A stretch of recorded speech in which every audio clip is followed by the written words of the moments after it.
Bismillah ar-Rahman ar-Rahim. Assalamu alaikum wa rahmatullahi wa barakatuh. Good afternoon, Your Highnesses, Your Excellencies, esteemed guests. And to everyone who's watching us from around the globe, thank you for joining us for day 2 of the first Saudi Forum for the Fourth Industrial Revolution here in Riyadh. My name is Wa'am Abdelaziz Al-Dakhil, and I will be your Master of Ceremonies. We have a very exciting agenda ahead of us today. Just a quick reminder, you can follow the conversation of our sessions on Twitter at C4IR_KSA and also participate in the discussion by using the hashtag C4IRKSA. To kick off this event, I would like to welcome His Excellency Faisal Ibrahim, Minister of Economy and Planning, to deliver his opening remarks.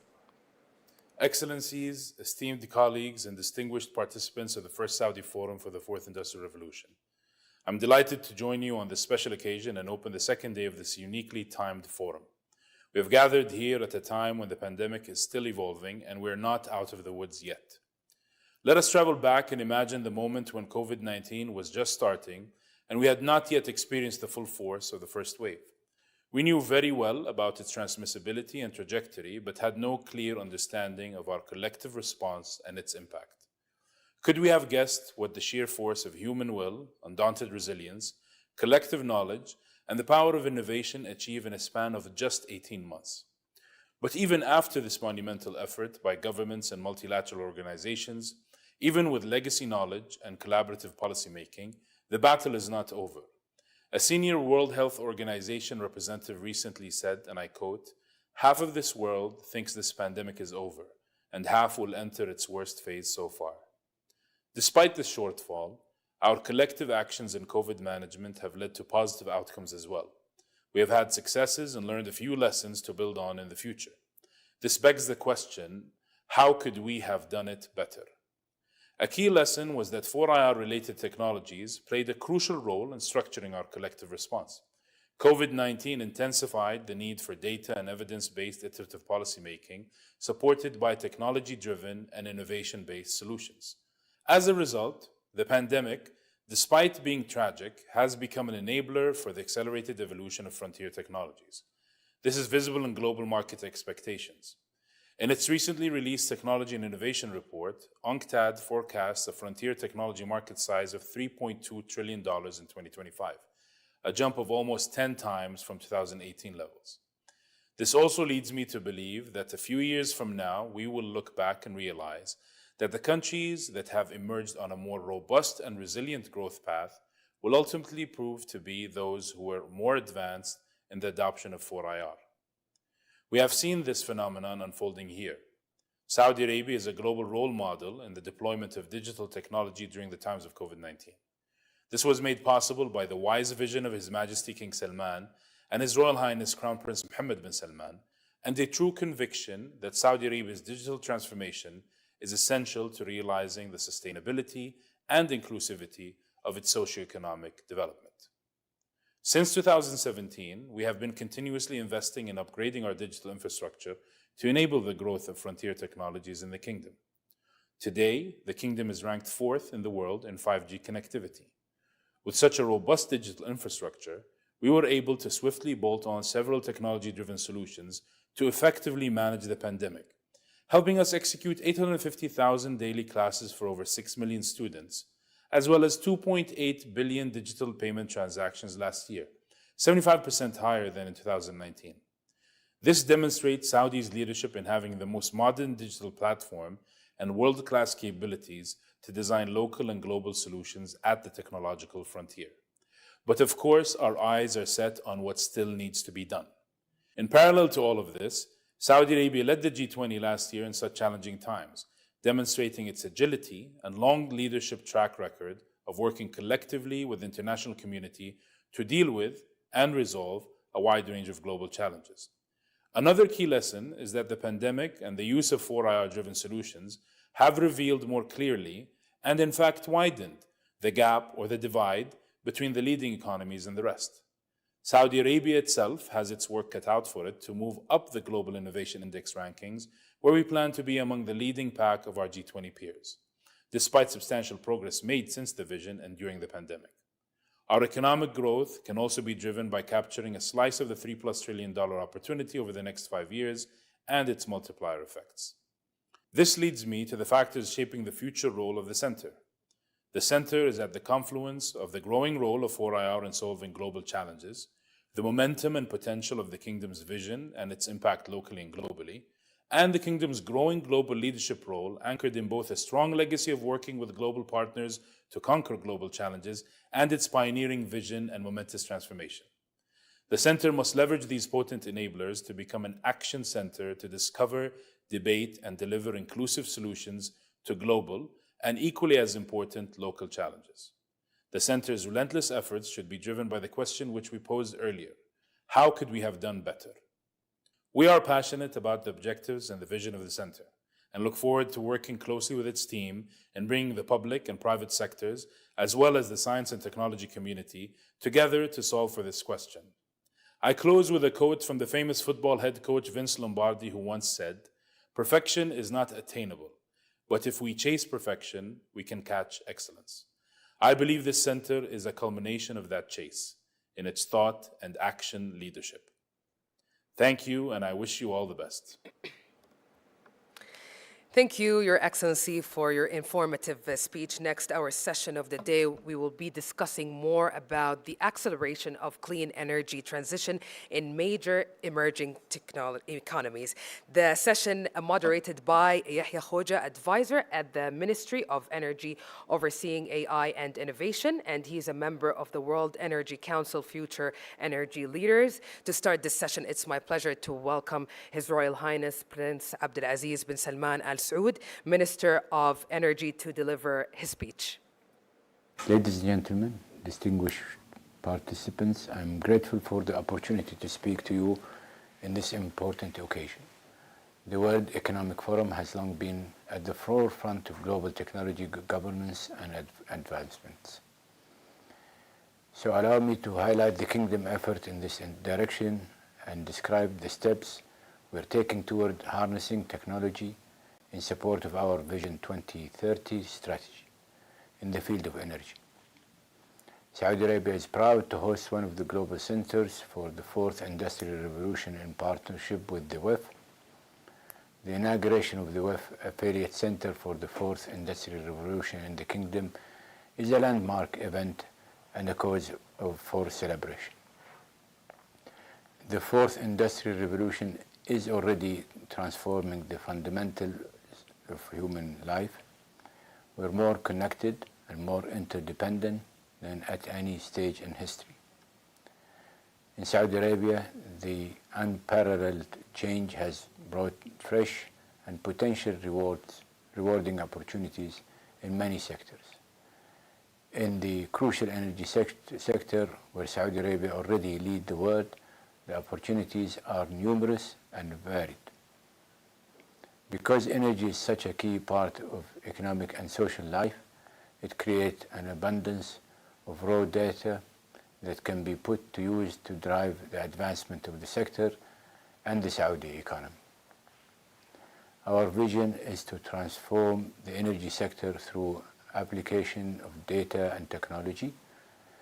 In addition, Saudi Arabia has a rich resource of youthful inventors who can be entrusted with the task of seeing this transformation through to fulfillment. The synergy between youth and technology innovation will make Saudi Arabia a dynamo for the digital transformation of the energy sector. But perhaps the most important area where technology and energy can combine to the benefit not just for the Kingdom but all mankind is in the research of cleaner energy. Here we can use the technology of the fourth industrial revolution to accelerate the energy transition and meet the goals for the reduction of greenhouse emissions. Whether it is in the increasing efficiency and use of renewable, like wind and solar power, or the development of new fuel sources like blue and green hydrogen, the key to success lies in the application of high technology. Saudi Arabia is committed to the framework of the circular carbon economy, one of our best achievement in last G20, where we hosted. One of its main pillars is to reduce greenhouse gases through carbon capture, utilization, and storage. The CCUS is an area where we need the best technological brains on the planet to lead the search for effective methods of removing CO2 from the atmosphere. This will help us meet climate change goals, but at the same time allow us all to continue to enjoy economic growth, reliability, accessibility, and efficiency that hydrocarbon provides. In addition, many of the new technologies such as the Internet of Things, artificial intelligence, blockchain, drones, and augmented reality have direct application in energy. For instance, we are proud to have installed 10 million smart meters within a span of 1 year, despite the many challenges of the COVID pandemic. The Internet of Things allow us to monitor and assess fuel transportation, operation, and detect irregularities like oil leaks. Drone and image analytics are used for visual inspection of facilities that would be difficult and even dangerous for humans. The Ministry of Energy in Saudi Arabia is leading the kingdom efforts to transform the energy sector into a digitally empowered ecosystem that creates value through data and technology.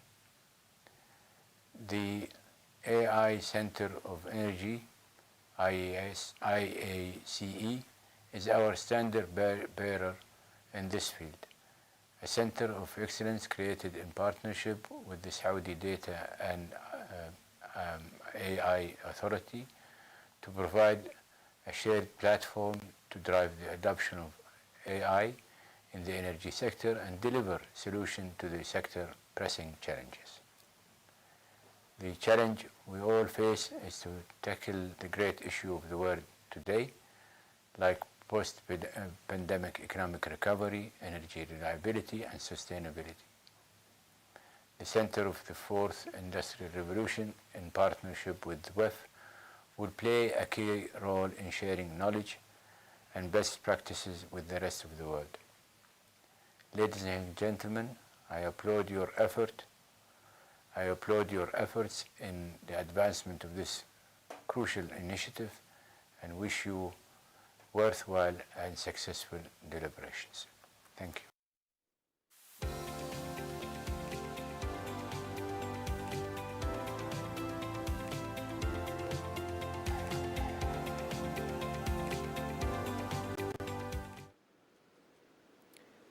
Ladies and gentlemen, Assalamu alaikum and good evening. My name is Yahya Khoja and it is my extreme pleasure to moderate this exciting panel today. Before we get started, allow me to briefly introduce our panelists that we have with us today here, who I'm sure, speaking of myself and on behalf of others, are very excited. We're very excited to hear from all of them today. So allow me to start with Engineer Ahmed Al-Zahrani, Assistant Minister of Energy for Development and Excellence. Engineer Ahmed oversees AI, innovation, and digital transformation for the energy ecosystem. He has also led many programs at the Ministry of Energy, such as the Saudi Energy Efficiency Program, and now is leading the Circular Carbon Economy National Program. He sits on the board of many government organizations and private companies. One of our other panelists, Engineer Ahmed Al-Saadi, Senior Vice President of Technical Services at Saudi Aramco. He oversees engineering services, project management, information technology, digital transformation, and many other crucial functions at Saudi Aramco. He also sets the corporate vision as it relates to occupational safety and policies, and also environmental policies as well at the company. Also with us here today is Mr. Mohammed Abu Nayyan, Chairman of ACWA Power, our national champion for renewable energy and desalination. Mr. Abu Nayyan also sits on the board of ACWA Vision and also sits on many boards of government organizations. Joining us virtually, we also have Dr. Jason Bordoff, and we also have Dr. Melissa Lott with us today. Dr. Jason Bordoff is the co-founder of Columbia Climate School and also founding director of Columbia's Global Energy Policy Center. And Dr. Melissa is also director of research at Columbia's Global Energy Policy Center. So as you can see, why I'm very excited to have this panel of experts from government, industry, and research with us here today. So without further ado, allow us to get started. So as we were structuring the discussion for today, we wanted to start off by talking about the various opportunities of 4IR to accelerate clean energy transitions. And we have just a minute ago heard His Royal Highness Prince Abdulaziz bin Salman, Minister of Energy, speak about some of these opportunities. He also spoke about the circular carbon economy. So let's start with you, Engineer Ahmed Zahrani. And we know that the circular carbon economy is Saudi Arabia's flagship framework to accelerate clean energy transitions. It was endorsed by the G20 leaders in the last G20 summit last November. Can you tell us more about the circular carbon economy and what do you see the role of technology and 4IR in making it a reality?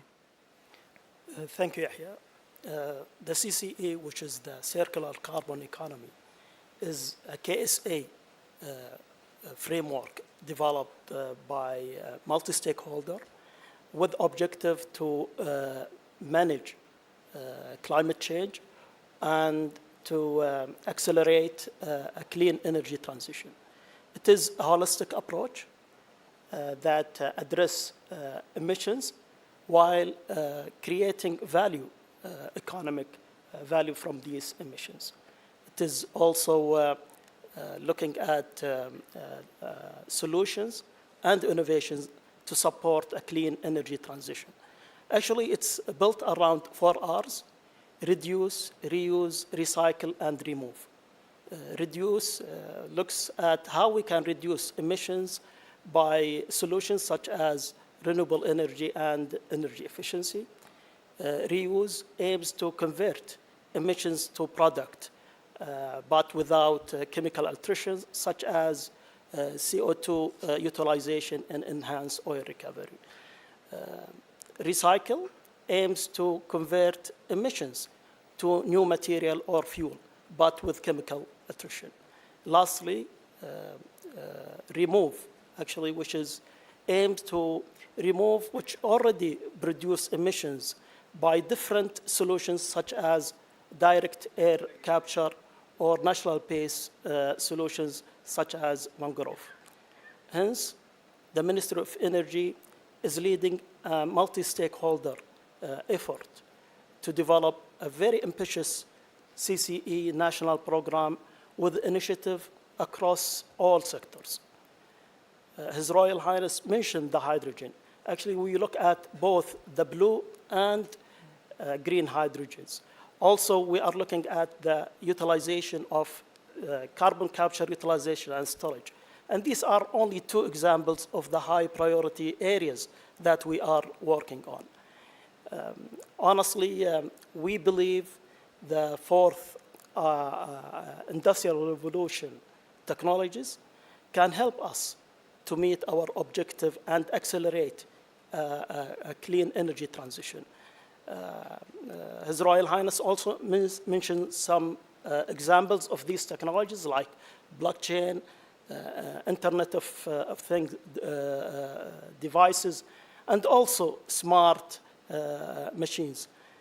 Blockchain can be used, honestly, to monitor and look at emissions through distributed system, and also IoT, which is Internet of Things devices, can be used to have a real-time measurement of energy consumption, and smart machines such as drones or robots can use as a way of helping to meet our objective. For example, robotic cleaning of a solar panel.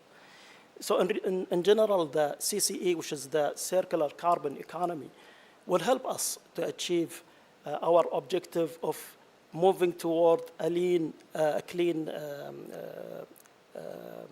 energy transition. However, the 4th industrial revolution technologies will help us to unlock some of these initiatives and to meet our objective. Thank you. Thank you very much, Engineer Ahmed. Very insightful comments. I mean, what stood out to me is describing the circular carbon economy as an all-inclusive framework. So from what I've heard from you, it does not focus on any particular group of solutions. Actually, we are looking at different solutions and innovation. Plus, we think the fourth IRR will be enabler to us to achieve our objective. Yeah, I mean, the example you mentioned of blockchain and tracking emissions, you cannot improve something that you cannot monitor or track. Actually, So we think, you know, the blockchain and also, for example, the smart, the IoT technology can help the end user to improve and manage their emissions, and also to improve the efficiency and reduce their energy consumption. yeah, thank you very much. I would love to hear the perspective from the industry side. So maybe we'll move to Engineer Ahmed Saadi and Mr. Mohammed Ibn Ayyan. Starting with you, Engineer Ahmed. So we know that Aramco has big ambitions to transform itself into a digitalized energy company. Can you tell us a bit more about the opportunities that you see of 4IR and how it would improve Aramco's business and help you there? Yes, thank you, Yahya, and I'm glad to be part of this distinguished panel. I'm looking forward for an engaging session and for learning from my colleagues here on the panel. First, I would like to thank the Center of the Fourth Industrial Revolution for organizing this very timely event, and for King Abdulaziz City for Science and Technology for hosting this event. Yes, Saudi Aramco is really embarking on an exciting journey when it comes to digital transformation. And in 2017, we have developed our digital strategy. Of course, our strategy did not start from scratch. We've been really transforming ourselves for many years with regard to the digital transformation. As a matter of fact, our flagship TerraPower simulator was incepted in year 2000. So we've been 20 years evolving our flagship simulator, which is simulating our big reservoirs and giving us an edge against our competition. And also in our facilities, refineries and gas plants, we've been doing neural networks and inferential modeling to optimize and improve our plant efficiencies. So we built on our successes over the years. And what we have done as part of this new exciting journey is that we have established our baseline through a very rigorous benchmarking exercise. We very carefully selected a world-renowned benchmarking group where we benchmarked ourselves in four quadrants. One is with regarding to our operating models regarding digital transformation. Second, we wanted to understand our digital platforms and how rigorous they are. Third, we start looking at our digital optimization activities that we do. And fourth, we wanted to examine our digital businesses or our digital venturing. From this benchmarking exercise, we find ourselves, we are at industry average back in 2018. So we've started our journey. We have done a lot of deployment of technologies. We did our second benchmarking in 2020, where we find ourselves exceeding the industry average, and we are catching up with the best-in-class industries. Our aim by the end of 21 this year is to be really at best-in-class, compared to our peers. Thank you very much, Mr. Assad. And this is very exciting, and especially to hear that this is not something recent, but that Aramco has been working on for the past 20 years, mashallah. We'd love to hear if our colleagues and friends in the renewable energy industry and desalination facing similar challenges or have different challenges within their own journey of digital transformation. and for IR. So I'd love to hear from you, Mr. Abu Nayyan, about your experience with Aqua Power. Thank you for inviting me in this very important panel, and I'm really honored to be here. I think what we have seen during our journey, we are not like Aramco, as you know, long established, but I don't think anyone is like Aramco, we are so we very, can very young, establish that. company. But I have to say that we are more, market driven, because, I'm sure you know the business we are in. Is it in the conventional energy or in the renewable or the desalinations? It's always based on delivering reliable, competitive to your end customer, and to be affordable. And the affordability part is very important because it has the safety factor, very safe you need to be. You need to be reliable. And as you know, this is very essential, water and power. You cannot just take any risk when it comes to reliability and sustainability. And that's very important, very unique. For us, digitalization, it's a blessing. What we have seen, and I'm sure everybody remember, when we made a bid in Dubai in 2013, where people said, okay, how this price will be, that you are going to bid around 5.5 cent, US cent, where the market was, north of 10. And it is about digitalization, how to put in the integration solution that you have digitalization, and how to put digitalization in the core of your business model and operating model, because it's a life cycle cost. People think it's about only CapEx. People think it's a construction. It is no, we are talking about the full operation, the full life cycle of 20, 25 years, 30 years, where you are going to see how it is reflected in your total efficiency, your total productivity, your total cost, and most important is dispatchability, where it refers to the reliability.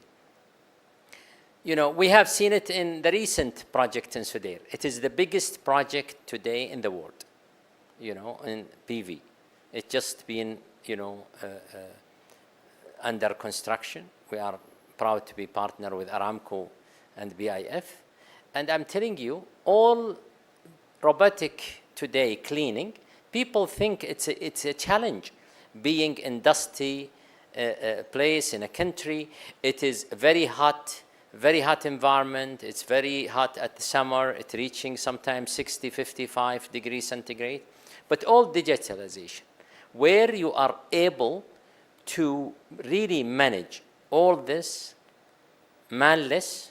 We are cleaning the whole plant. No one person today is going to be there in the plant doing any of these maintenance or cleaning. It is online, it's offline when it comes to these panels. Yes, we need to come, the technicians, the other people, they have to come during the night, because where we are not dispatching, and then fix all things maintenance-wise. But all this maintenance is controlled and managed through digitalization, where you will have a signal, you will have the scheduled maintenance, the preventive maintenance, any issues that you could see that it will happen. And that's what made our desalination plants very smart. We just now, we are in the final commissioning and handing over of a plant, the biggest plant in the world. 650,000 cubic meter of desal water. It is the lowest price ever constructed in the industry. Why? Because we are able to operate and maintain this plant with around 80 people. Wow. Where in the normal plant, such normal plant, if we go back to the old days of SWIC, you will find you are talking about, 1,000 people. So Just, to give you an impression how digitalization, how the industrial revolution now has moved in different aspects, where Today, you have much smarter system, more efficient, more able. I will give you an example. If you allow me, To 'cause I- produce 1 cubic meter, sorry to interrupt you, it used to be taking 15 kilowatt hour. Today, this plant is going to be 3 kilowatt hour. But you could imagine how much that impact of that cost of component, where 40% of the cubic meter is always energy. Where this comes from technology, from the evolution of digitization, and how you will be able today to integrate everything, connected everything. And I'm very proud to say we have a center in Jeddah. I'm not here to market Aqua Power, but we have a center in Jeddah, and we have another center in Dubai, where today monitored and operate 64 assets globally in 13 countries, where the maintenance, the operation, the preventive maintenance, all the planning, all the dispatch, the weather forecast, we get it before, we adapt it in the renewable to be sure that these panels, this movement of panel, this storage of energy, everything else, it's all monitored offline and adjusted on time to be sure that it's response to the real data. I really hate to interrupt you because this is very Sorry exciting, Mr. to, Abou-Ney. you know. But I'm trying to manage to allow time for all of our panelists. Two things really stood out to me as I was listening to you very intently. First, when you talked about high temperatures, I do not remember the last time I saw temperature being below 40 right here in Saudi right now. The second one is you spoke about 4IR not being optional, but it being a necessity of your operations moving forward. Yes. And this was really, really insightful, I believe. I'd love to hear also from Dr. Burdov and Dr. Lott, who are joining us virtually, especially that both of them are internationally renowned experts. I personally enjoyed reading many of their publications and papers. Unfortunately, I don't have the time to read as much as I would like, so hopefully they can share some of their insights with us here today. And what we would love to hear from both of you is, what are the 4IR disruptive technologies that you believe would accelerate a clean energy transition? Thank you.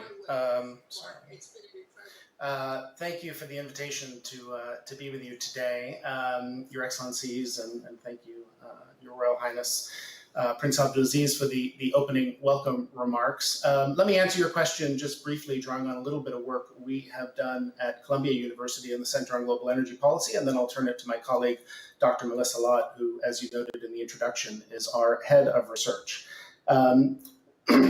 We should start from the standpoint of the urgency of dealing with decarbonization, the increasing commitments that companies and countries are making to net zero by mid-century, but we're really nowhere close to being on track to take these targets seriously right now.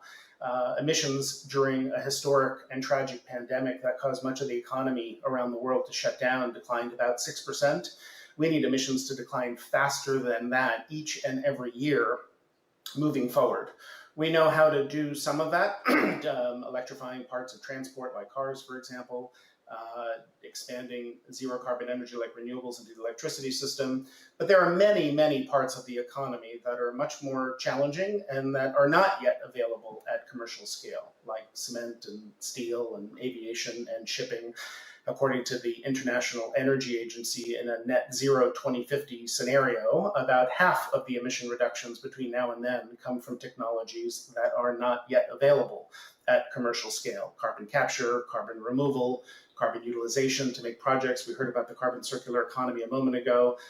Zero carbon synthetic fuels like hydrogen and ammonia, advanced nuclear, and of course, a focus on increasing energy efficiency. I think one of the most striking statistics in that IEA net zero report was that the world in 2050 is using less energy than it is today. Part of that is the efficiency of electric motors and renewable energy without as much heat waste loss. But part of that is a need to focus on energy efficiency while we continue to supply modern energy services to the billions of people around the world who have very little today and would envy just a fraction of the energy use many of us take for granted. The fourth industrial revolution, I think, provides a range of tools that will be critical in getting there. The use of data science, big data, artificial intelligence, and a range of other tools that will be really important for connected smart grids, for the increased use of energy efficiency where appliances in your home and cars are starting to talk to each other, for more efficient use of materials when we think about the challenge of decarbonizing buildings, but also the number of buildings that need to be constructed. You look at the significant growth in emissions in the last decade in China, much of that came from building cities of millions of people each and every year, and the amount of cement and concrete and steel that it takes to do that. So 3D printing and other technologies that allow us to use our materials more efficiently. And to make all of that happen, including the technological innovation and then the deployment of those technologies, we need smart and effective policy design. And that's what we spent a lot of time at the Center on Global Energy Policy thinking about, and what I did in government service before joining Columbia. Policies to help create demand, whether it's carbon price signals or low carbon standards or efficiency standards. And there's an important role for government in innovation and research and development. At the Center on Global Energy Policy, about a year and a half ago, we published a book called Energizing America, which aimed to provide a roadmap for how the US could go big on clean energy innovation and proposed roughly tripling the size of the federal clean energy budget. And we provided detailed guidance on where to put those dollars. It's easy for government to spend more money. It's hard to spend it well sometimes. So where would we actually put those dollars? And the biggest percentage increases, they start from a smaller base, but in percentage terms, were some of those carbon circular economy technologies, carbon capture and utilization and removal and hydrogen. And then we provided principles on how you would use it, which is basic research like we do at a university, but also really putting some government support into demonstration and deployment to try to pull private capital off the sidelines, because we're going to need a lot of private capital for this transition as well. Let me turn to Melissa to sort of share a little bit more on how she thinks about this. I believe Melissa is your one of your resident experts on power and renewables, so would love to hear also her thoughts, especially maybe on some of the points that Mr. Abu Nayyan raised, being the chairman of Aqua Power. So would love to hear from you, Dr. Lott, as well. Well, thank you very much, and thank you for the kind invitation to join this discussion today, which has already been quite interesting. So I'll say, certainly my background, it goes across the energy system, but a heavy emphasis on power, and we see that power is the backbone of the clean energy transition when we're working to go towards, low emissions, net zero emissions. And so what is clear in the research and the analysis, no matter what organization scenarios you're looking at, is that we do need this diverse group of technologies. And that while electricity leads the way, and some of the technologies within electricity we've spoken about a bit, it is not the complete solution. It is a large part of the solution. And so even within power, though, carbon capture, utilization, and storage, and carbon removal, these become critical technologies. Advanced nuclear, all the things that have been mentioned so far. One bit that I will emphasize, in part because it has been at least the focus of the news here in the US quite a bit lately, is advanced storage and what that means. I'll say that in that discussion, we can focus on things like batteries that can take us through, hours or days. We can even look at Form Energy, as one example with their lead battery, and that exciting, can we get to 100 hours? Can we go that? But we need a lot more work when it comes to seasonal storage. And when I say that, longer term storage that can both span time and also geographies. So that we can take the resources that we have, maybe in one location at one time of the year, and move it to other places where they aren't as resource rich during other times of the year. And these can take many forms. They can actually take the forms of, hydrogen and other synthetic fuels that can be produced in the future. There's a long list of things that we may be using in different ways in the future. But beyond the hardware and the technologies, it really does come back to the points made earlier about software, big data, big science, AI. And this is about optimizing the solutions, because it's a tall order to keep a reliable and resilient system as we go to net zero, and optimizing both from an efficiency sake, but also to make sure that those technologies can provide us with the energy when we need it, where we need it, is really vital. I know we have a lot to discuss today, so I can leave it there for now. Thank you very much, Dr. Lott. That was very insightful. I mean, your talk about advanced storage brought to mind discussions I've had with our friends at NEOM, where they're obviously ambitiously trying to achieve 100% renewables. And we were talking about storage. They needed intelligent systems to dispatch power saved in the capacitors and in the batteries in a smart way, so that way they can be dispatched at the right time with the right quantity and then recharged correctly in a smart way. So it's very insightful. So we've really enjoyed hearing from all of you from your perspective points of views of what has been done already or what has been achieved in your respective fields. What I would love to take this conversation towards is more what can we do together. So talking more about public-private partnerships and what can be achieved when government and industry and research start working hand in hand, and how that in turn could leverage 4IR to accelerate clean energy transitions. So maybe back to you, Engineer Ahmed Zahrani, and we've heard also about the smart meter project that His Royal Highness brought up, which brings an interesting question to mind: is what's the role of policymakers to remove barriers in the face of technology and regulatory barriers that could prevent adoption of 4IR technologies? Thank you, Yahya. Actually, I would like to answer this question into two groups. First, you mentioned how policymaker and private sector work together. Yep. Actually, the Ministry of Energy developed a multi-stakeholder ecosystem, we call it. It's a model that we bring together all stakeholders, be it government, research, technology provider, and the private sector from day one. Actually, we found this, it helped us to identify all implementation issues and problems, and we can work together to solve it from the beginning. Actually, we started testing this with Saudi Energy Efficiency Program since 2012. And it was the main reason for Saudi Arabia to achieve what we achieve today by improving our energy efficiency and increasing our energy efficiency in different sectors, like transportation, industry, and residential. Not only this, actually, we replicated the same concept with other programs, like power sector integration programs, and the more recently one, which is the Circular Carbon Economy National Program. His Royal Highness mentioned the 10 million smart meter. And this is honestly a good example how just one initiative, how we work together to solve a lot of issues, a lot of problems, and a lot of barriers we removed to have this program go and implement. Can you tell us who was involved in this initiative? Actually, several agencies. But if you allow me, before I talk about the agencies, let me describe what are the challenges with this program. Sure. It's actually 10 million smart meter across the country. Not only this, most of them with IoT technologies that help for accurate and real-time data management, and also data to understand and help people to understand their energy consumption. Actually, I am proud, honestly, to tell you what His Royal Highness just mentioned, that we did this in 12 months during the global pandemic. During lockdown as well. And also during the lockdown of many cities here in Saudi Arabia. Also, we were able to break several records. For example, we reached in one day more than 124,000 meters installed per day.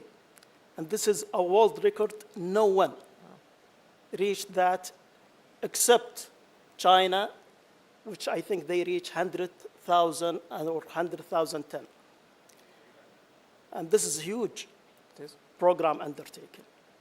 Moreover, during this program, we were able to work with our local manufacturers, to work with them and have these smart meters meeting the international standards and start producing them here in Saudi Arabia. As a matter of fact, today, some of the local manufacturers are exporting smart meter to outside.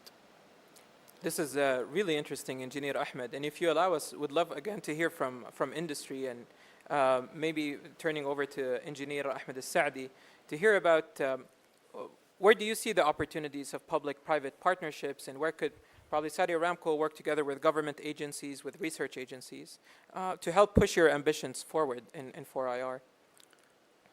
طيب, I hope you give me time this time to complete my thought, Abshir. because you really cut me off last time. My apologies. Okay.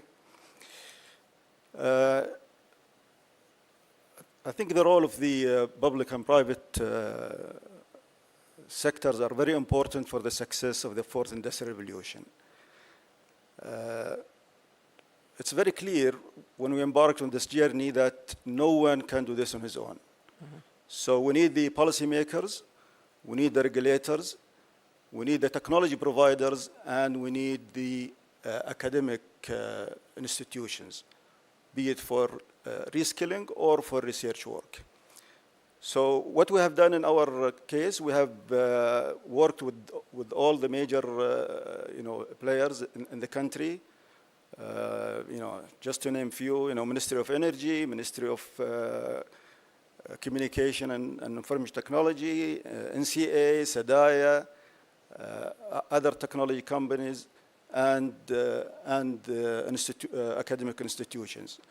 What we have done, we had made sure that we have the right data centers and data platforms. So we have deployed our data lake that receive all the data and do the required work in terms of data harmonization, preparation, and also knowledge discovery as part of that data.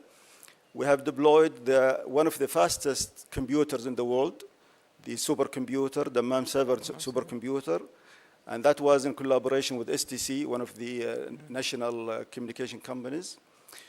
So that's on the infrastructure side. On the technology side, we have developed our cloud strategy, which has 3 tier strategies. We have developed our private strategy, which will allow us to run our own applications. We have developed the third-party strategies, partnering with Google, partnering with SAP Ariba, and right now we're working with SEDAIA to develop a national cloud strategy for national critical infrastructure that will be used strictly for the country critical use. And then on the reskilling side, we are working with KFUPM, with KAUST, with also international universities like Georgia Tech and IE from Spain, to develop our people and make sure that they are skilled and able to deliver on their commitments. Thank you. Thank you very much, Mr. Al-Saadi. So, as always, Aramco, mashallah, is a national player by working with many organizations, research, academics, and government agencies within the country. And again, personally, I was very excited about the MAM7 supercomputer, which I believe is one of the top 10 fastest computers in the world, and it also broke many records as well. So, also, same question to you, Mr. Abu Nayyan, and we'd love to hear about, ACWA Power has worked closely with many government agencies, and we'd love to hear how that relationship has helped you push forward your projects and also the adoption of 4IR as well. As my colleagues, they have talked about it, I fully second them, that the most important today for a private sector to succeed and to develop values, you need to have the ecosystem, as they have said. And you need to be sure 100% you have a regulator, you have a policy makers, you have really ability that you could deliver more value and more additional really services at competitive to the public. And we have seen it that in Saudi Arabia, and thanks to the Vision 2030, it has been a huge change. And I have to say, I'm not saying this to praise the Ministry of Energy, but what we have seen the last 24 months of the transformation and how really the seamless public-private partnership is a role model. That it shows that, when you are able to make this work and do it in a very transparent, in a proper governance, and very well, division of responsibility and accountability, you deliver value. And we have seen it in the renewable program. Who could believe Saudi Arabia coming the last, with due respect, in the GCC and many Arab countries and many, regional countries. And today their program is delivering the scale, the technology, and the competitiveness of really the pricing that you could achieve. And this cannot be done unless you have a full really ecosystem that's going to make this success of delivery of the outcome and the results. And you have seen that really it's a latest technology, because the way they have run their RFQ, RFPs, and the requirements, and the way they done it, they made a good balance between making it, very clear contractual, and allowing innovations and delivery of best practices and best class when it comes to technology. But it shows you how these things could deliver value to really, I have to say, the public, and the economy, and how this could be done in a way that could be repeated and duplicated in other sectors, because public-private partnership does not work, does not succeed, does not really deliver the values unless you do similar, what the model that we have seen with the Ministry of Energy. I'm not trying really to praise them. We have seen it also in the water sector, in the desalination sectors, how this has been done, why Saudi Arabia today is able to reach what they have able to reach, and that show you how private and public sector could work together. And publicly today, and this is what is all the lesson learned to the wider world today, that private sector always will deliver much better value than, I'm sorry to say, government utility-based model, where very typical, conservative, business as usual, there is no competition, there is no creative, and there is no reason to always go out of your comfort zone and being sure that you deliver value every minute, every day, and you have to survive for the best, and to be sure that it's a win-win-win all the ways and all the days. Thank you. Thank you very much, Mr. Abu Nayyan. And again, we'd love to hear from Dr. Bardaf and Dr. Lot to get their international experience about how they've seen public-private partnerships being successfully implemented around the world, and maybe if we would say even what are some ingredients or factors of success for such private public partnership to flourish and succeed. Thank you. Well, I'll be brief, because as our head of research and a doctor of engineering, this is what Melissa does each and every day. I just note how critically important it is.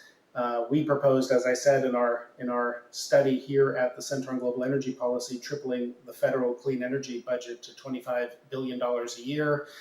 In the context of decarbonization, you hear a lot of discussion about whether developed economies will make good on promises to send developing economies $100 billion a year. These are big numbers, but they're rounding errors compared to what the IEA has just told us is needed, which is $3 trillion a year going into investment in clean energy between now and 2050 if we're to take goals like net zero seriously. That is going to be mostly private capital, and that requires really close cooperation between governments and the private sector. That's why we focused in our work very heavily, not just on basic research, which of course we do at a university, and trying to have companies sitting in our labs that we spin out, and there are successful ventures that emerge from this that are commercially viable, but also thinking about how government can support demonstration and deployment. We just saw this in the bipartisan infrastructure bill passed cleared a hurdle in the US yesterday. Billions of dollars for things like hydrogen and carbon capture and carbon removal demonstration and deployment to figure out how do we get these to scale in the world, and that requires a lot of private investment, excuse me, to come in. Thank you very much, Dr. Bardaf, and we'd love to hear from Dr. Lot as well, giving her industry experience and also her research experience on this. So from your experience, Dr. Lot, what do you feel helps public and private entities work together well and succeed, especially when it comes to 4IR adoption and accelerating clean energy transitions? When we talk about accelerating clean energy transitions, there are the broad things that you alluded to before, broad policies that set the direction of travel, moving towards net zero, these types of things.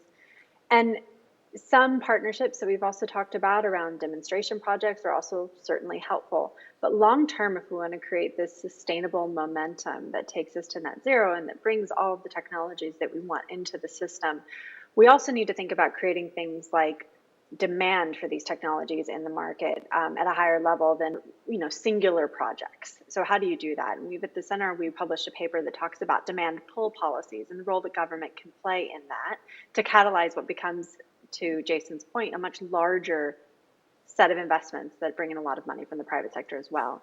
So in our report and in our analysis that we put forth there, we talked about the creation of markets for different products and what we can learn from them, not just within the energy sector, but also beyond the energy sector. One that we have all lived through very recently and are still living through is around governments creating these advanced markets for life-saving vaccines during COVID-19. We can also look back at earlier stages of spaceflight and then commercial spaceflight milestone payments.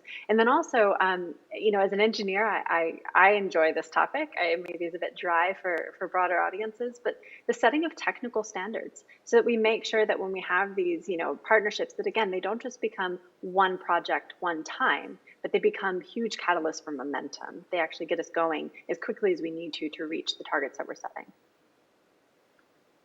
Thank you very much, Dr. Lott. I appreciate that. I believe, and see in front of me, we have about 2.5 minutes left on the clock. And if you allow me, would maybe see the questions we're getting online from our audience that's watching.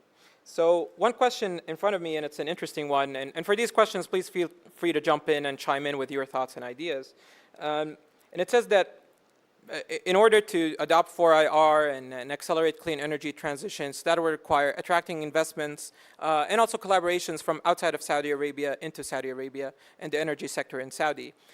Mashallah, all of you here with us on the panel have successfully done that respectively in your companies. Can you share with us from your experience some of that success? And also to Dr. Berdov and Dr. Lott, again, from your international experience, what have you seen in terms of factors of success that lead to investments in new markets and in new industries as well, to be encouraged to go there? Well, for us, maybe one thing to mention here is that we have enjoyed good leadership on energy transition so far, but we know we are facing now a very strong headwind going forward. And that would require that we do more of attracting, businesses to the kingdom.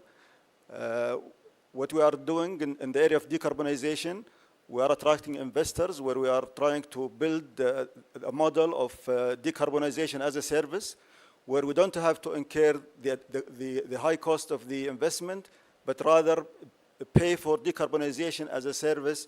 As we emit more of CO2. So that's one thing. On the other fronts of digitalization, we have managed to create Sibrani, which is a cybersecurity company with Raytheon. This is one of the services that will be provided for all the kingdom. We are in the process of creating a JV with a Norwegian company for data analytics that will be used for optimization of our facilities. And we have many other venture capitals, especially in the area of forestation and greening, that will be very helpful in the offsetting of our emissions. And if you allow me to follow up, Mr. Al-Saadi, I would imagine this then creates also an opportunity for these new JVs and companies to not just operate inside of Saudi, but also serve markets outside of Saudi Arabia as well. That's absolutely true. One of the premises that we do when we strike these agreements is we don't target only the kingdom market, but we go to the GCC, the MENA, and beyond. And these are part of the criteria for selecting our partners. So it comes into your due diligence process from the beginning. It's That's already correct. embedded in there. That's And correct. Mr. Abu Nayyan, I know Aqua Power is operating in, I think, 13 countries outside of Saudi Arabia. So I'm sure you also have had your experience and challenges with that, finding the right partners and also attracting partners to come into Saudi. As you know, we have so much challenges, but digital is very, very great, very important. But also it has some issues that you need to always think about and the challenges. One of the biggest challenges today we have is cybersecurity. you know, and that's really something that we are always very concerned, and we have to adopt best class, best service, best providers, and to be sure that we go as we learn and we develop knowledge as we learn. But also, I would like just to put another angle of an opportunity here we have in this country, that we have a very young youth and very capable, very smart, and we believe that, you know, digitalization, it's a huge opportunity for this young youth to have to create SMEs and to create solution and to create product and services, and to be sure that this is something that, as you said rightly, that we could always use it as a platform, not only for the local, is for the regional and for the international. You know, we have seen Aquapower being a small startup in 2004. Today, as you said, in 13 countries. The issue here, it's all about really how the environment, the enabler, and how we could be able to attract best class talent, local and international, give them the right platform and the right enabler to deliver values. And this is where we are really very ambitious of our partnership. And we really, I have to say, Saudi Arabia become more and more very open and very attractive to all international players to be here. Thank you very much, and thank you to our panelists. This is the end of our session. Please join me into thanking our panelists for their time and generosity of sharing their experience. Thank you, Dr. Burdaf and Dr. Lott, for allowing us of your time and joining us from afar. Wish you all a pleasant evening and other continued sessions. Thank you very much. Thank you, esteemed speakers, for a great session about the adoption of the fourth industrial revolution technologies to accelerate the clean energy transition enabled by information and smart technology. Ladies and gentlemen, now we'll take a short 10-minute break. If you're joining us virtually, we expect to seeing you back with us at 7:10 p.m. Riyadh time to carry on our exciting agenda for day 2 of the first Saudi Forum for the Fourth Industrial Revolution. Enjoy your break.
Welcome back, esteemed guests. I would like to ask you, firstly, to remain seated as the movement in this area interrupts the live streaming. Now we will be diving into a very interesting and futuristic topic, the building of smart cities for the future, moderated by Khulud Al-Mansour, Senior Policy Advisor at the Council on Foreign Affairs. To start this session, it's my pleasure to welcome His Excellency Majid Al-Higel, Minister of Municipal and Rural Affairs and Housing.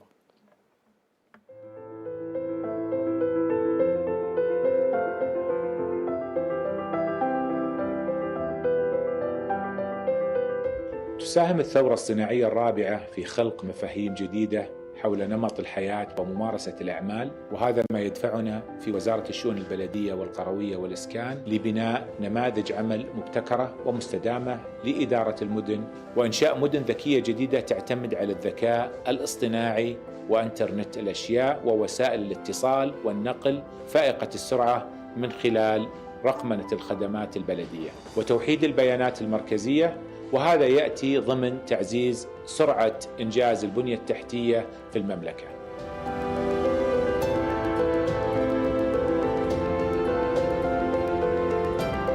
المدن اليوم توسعت بشكل كبير وازداد عدد السكان وطبيعة الخدمات التي تتطلبها هذا التوسع، لذا أصبح من المهم أن يتفاعل القطاع البلدي بشكل مباشر مع عوامل الثورة الصناعية الرابعة، وهو ما يدفع بشكل أكبر إلى الانتقال إلى تصميم المدن والأحياء التي تحافظ على الموارد الطبيعية واستدامتها وحماية البيئة وتوفير الطاقة وتعزيز السلامة والصحة العامة بهدف رفع جودة الحياة وأنسنة المدن. كذلك تمكين الاستثمارات في استخدام التقنية الحديثة وخلق الاستدامة المالية في المدن الذكية، وهذا يتحقق من خلال الشراكة مع القطاع الخاص. لدينا لله الحمد نموذجا رائعا نحققه اليوم في أمانة منطقة المدينة المنورة في شراكتها مع القطاع الخاص من خلال خصخصة الخدمات البلدية.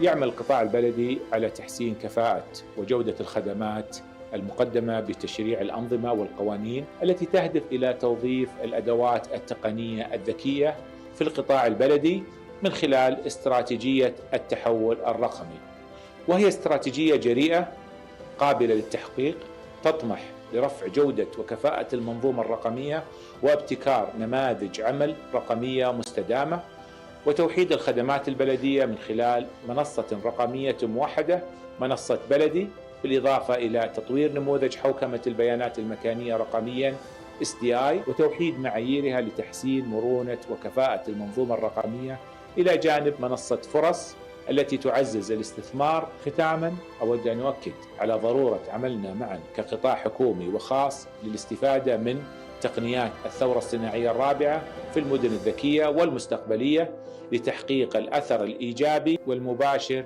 على المجتمع وتحقيق مستهدفات رؤية المملكة 2030 في بناء وطن طموح.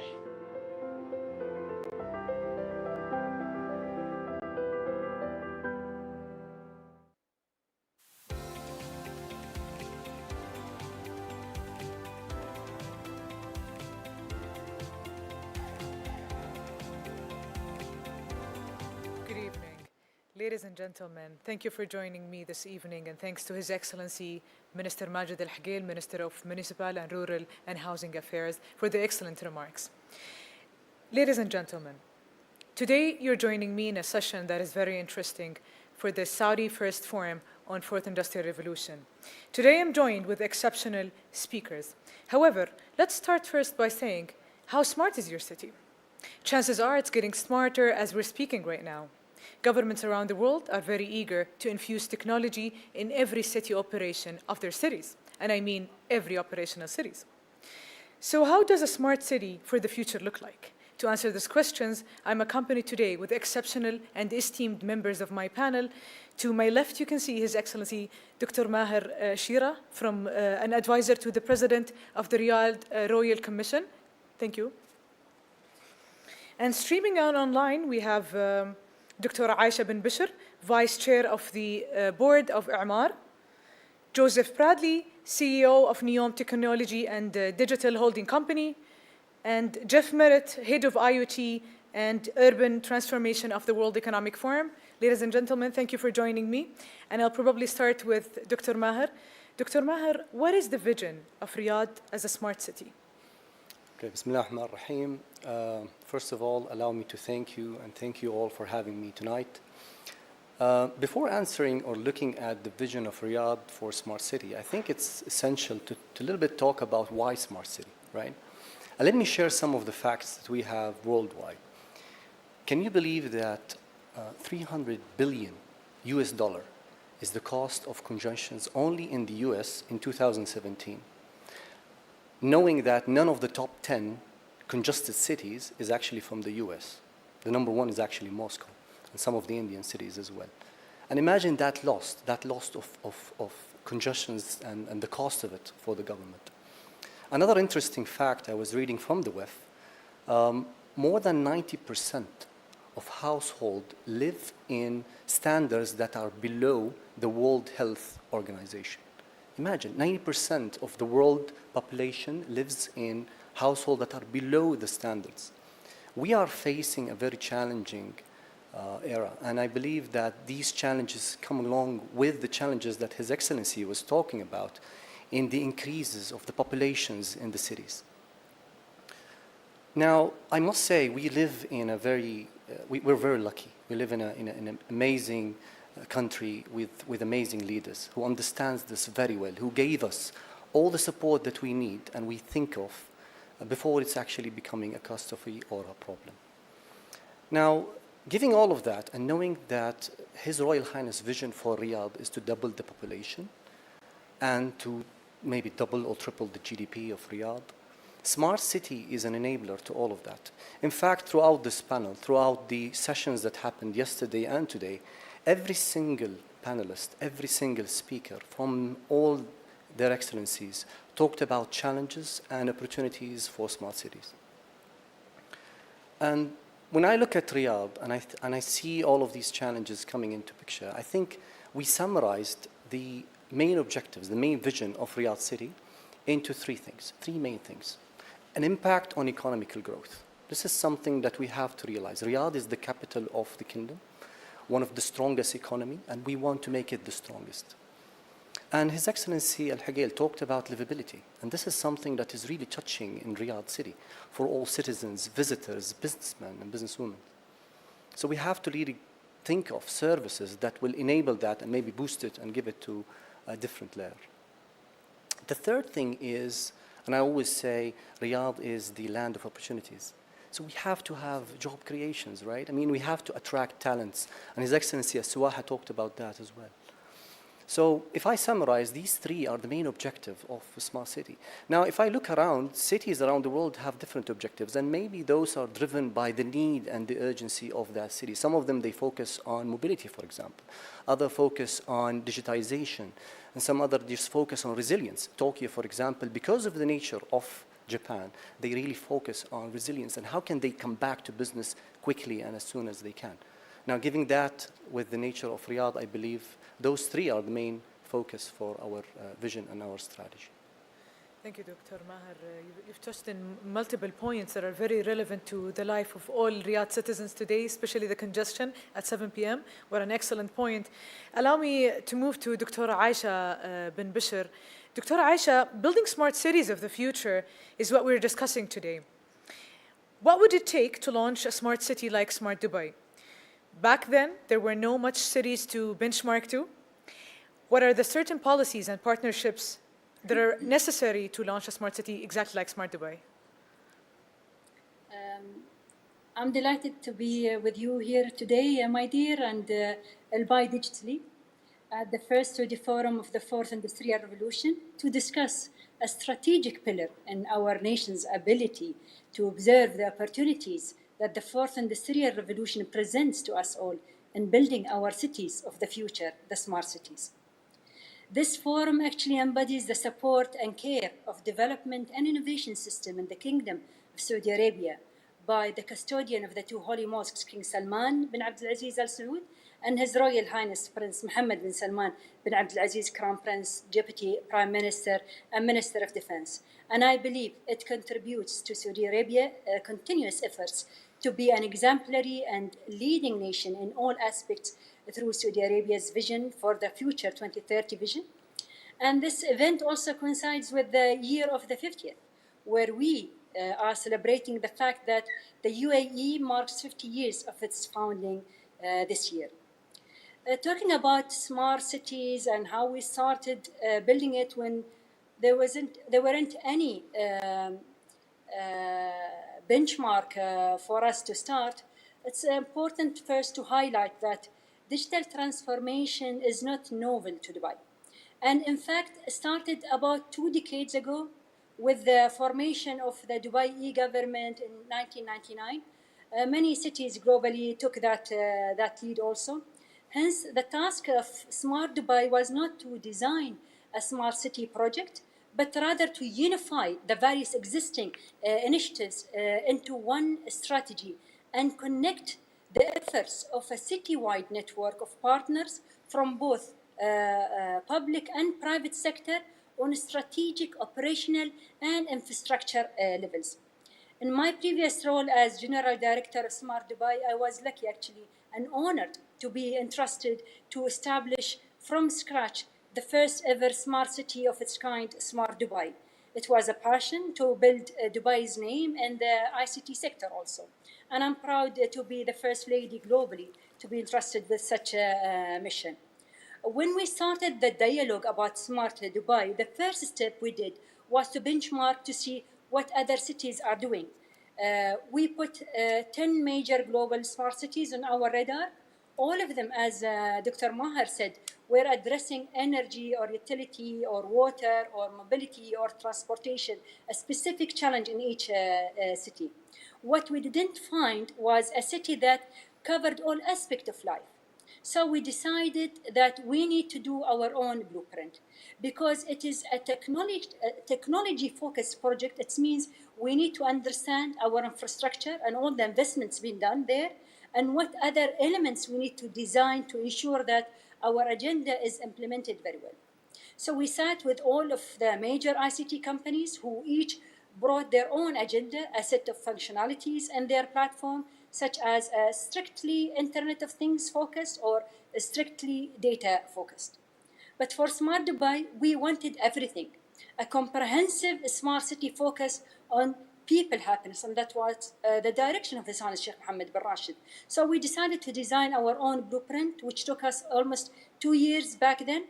We took it to a different international platform to test it, its effectiveness, and luckily we received a positive feedback and a contribution from different parties. And when we go to any other city and you ask them what blueprint they have, the answers will include like, we have a Cisco blueprint, we have an IBM blueprint, we have a Microsoft blueprint. But in Dubai, alhamdulillah, we are proud to say that we have our own blueprint designed from scratch for our own needs and challenges, ensuring that happiness is at the heart and covers our principles. So Dubai Blueprints covers all the dimensions of a smart city framework, such as mobility, environment, people, governance, living, health, education, addressing all aspects of life. So my advice will be to smart cities leaders is listen to your city's pulse. That is people life and needs, then design experiences leveraging the latest technologies. It's all about people and their lifestyle and making city experiences easier and more accessible. Thank you so much, Dr. Aisha. Indeed, very strict and very important points to take into account when designing smart cities, which takes me to Joseph Bradley, who is currently engaged in designing a smart city. Joseph, NEOM is focusing on cognitive city as a mean to shape the future of urban living. What are essential frontier emerging technologies NEOM is focusing on to achieve its ambitious goals? Thank you very much. So when you think about ultimately what we're trying to do, it's really technologies that focus on 3 areas. The first is the ability to connect things, meaning that there's 5G, 6G technologies in space, low Earth orbiting satellites, we have to create an environment of what we call ubiquitous air, where connectivity simply exists. The second area of focus for us happens to be around what we call the ability to ultimately drive compute capacity. There, you're talking about supercomputing, neomorphic computing, quantum computing technologies to allow us to be able to calculate and understand what's happening. And the third area that's critically important to enabling a cognitive or a predictive city is the ability to contextualize or to ultimately understand. And that's where you're getting into artificial intelligence, general artificial intelligence, natural language processing, and all those types of technologies. So for us to build the cognitive city, the one that what we call cognitive, meaning predictive or proactive, it's fundamentally about investing in technologies that allow us to connect things, technologies that allow us to ultimately compute, and then technologies that ultimately allow us to contextualize or to understand. Thank you, Joseph. Allow me now to move to Jeff Merritt, joining us from the World Economic Forum. Jeff, you've worked with governments across the C4IR network to accelerate the realization of smart cities. What have been the key challenges to overcome and barriers to address? Yeah, happy to speak to that. So I think as all of our panelists would probably agree that the technology itself isn't actually the greatest challenge. It's actually enabling government to keep up with the pace of that technological change. That what we found, and we actually just put out a report last week called Governing Smart Cities, where we looked at the policy foundation, sort of the operational preparedness of cities to adopt these technologies. And what we found is even among many of the cities that we oftentimes think about as the world's sort of leading cities, those lighthouses, that most of those cities are lacking some really foundational processes and policies to safeguard their residents, to safeguard their city when it comes to potential risks and liabilities related to these technologies. So if you just look, for example, at the last couple of years, we've seen unprecedented levels of cybersecurity attacks, ransomware attacks, and even so, that in the majority of cities around the world, and again, we've sort of looked specifically at the cities that we're working with in many of the leading G20 countries, they lack an individual who's even designated as accountable for cybersecurity. Most of these cities are not putting forward regular plans and strategies that their mayors and chief executives are reviewing. And you could say the same for privacy protections. Most of these cities are not actually doing privacy assessments when they roll out new technologies. And so there's a significant gap here between the potential of technology to drive enormous change, and in many cases the need for that technology and the basic foundational policies, protocols, processes that are going to enable cities to thrive and to use those technologies safely, responsibly, ethically. Thank you, Jeff.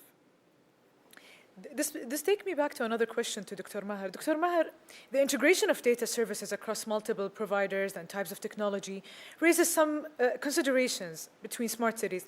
So how do you go about creating governance for all of that? We saw Jeff speaking about the importance of just having an ecosystem that connects the whole thing. So how do you perceive that? Excellent question. I would refer back to what Dr. Aisha, Her Excellency, was saying about developing a blueprint for the city. Now, obviously, cities want to boost innovation. They want creativity. And data is essential to any smart city. But what are we going to do with data? We want to improve our services, and we want people to have access to data, and we want to collect data. So if we have the right blueprint and the right target architecture design, where we start designing what type of data that we really want to collect from people, what type of data that we've classified that we can share, and how can we use this data? I'll give you an example. If we think of a service, one of the typical examples of a smart city service, smart parking, for example. We can simply say that smart parking could be a PPP project where a private company can operate parking in a certain zone in Riyadh City. But what we don't want is that those operators are working in isolation, right? And then that will have a tremendous impact on the citizen journey and citizen experience. You don't want our visitors to download multiple apps to park in a specific place in Riyadh City. So how do we get over this, given the fact we still want to enable innovation and we want the private sector to be very creative in giving us these kind of solutions? Data is the answer. If we just open this data, if we allow them to have access to all of this data, and I think this is where the government has a bigger role in structuring and governing such an implementation. Now, in collaboration with our partner Sedaya, we have a strategy for data, a strategy for the national data, and obviously we want to narrow that down to Riyadh. We want to understand Riyadh's data. We want to hear our citizen. And one of the things that we really want to develop is the citizen index, the satisfaction index. We have to measure those services. We have to start collecting those data. And again, we have to share it and boost the ecosystem of innovation and entrepreneurship. Thank you, Dr. Maher. Which brings me again to Dr. Aisha. Dr. Aisha, our esteemed panelist has spoken about the necessity of integration, given the data, the amount of partners and policies, and obviously the example you had in Smart Dubai is a clear example. So for emerging technologies like IoT and AI, blockchain and others are at the heart of smart cities transformation. How can smart cities leverage its potential to achieve a smart government, taking into account the need for integration? Sure. In my previous role as a founding director general of Smart Dubai, technology alone was not our end goal in terms of delivering Smart Dubai. It is a means to our end goal, which is for Dubai to be the happiest city on earth and to enrich the experience of our city by having a more efficient and safer place. We know that the speed of technology will be crucial in developing new and more innovative technologies. So our focus on emerging technologies, including artificial intelligence, Internet of Things, blockchain, and many other, embodies how we focus our efforts in building the future of the UAE based on forward-looking vision that adopts global trends and developments and support brightest young minds and encourage innovation and creativity. When it comes to paperless government also, I would like to say this was one of the highlights in Smart Dubai as a strategy. As an example, especially that the Dubai government started the countdown and prepares to completely do away with paper across all government entities by December 2021. Taking in consideration of all these technologies that are embedded in our city, we used it to leverage the potential of these technologies to enhance our government services to individuals, which in 2018 we launched a strategy to have a paperless government, to have 100% digitally our services where there's no paper being used for internal processes or any customer-facing transactions. This strategy identifies two types of paper. First, paper used in, as I said, processing the services, which can be eliminated through digital alternatives. And second, paper printed selectively, that is not process-related, but printed and used due to current habits and culture.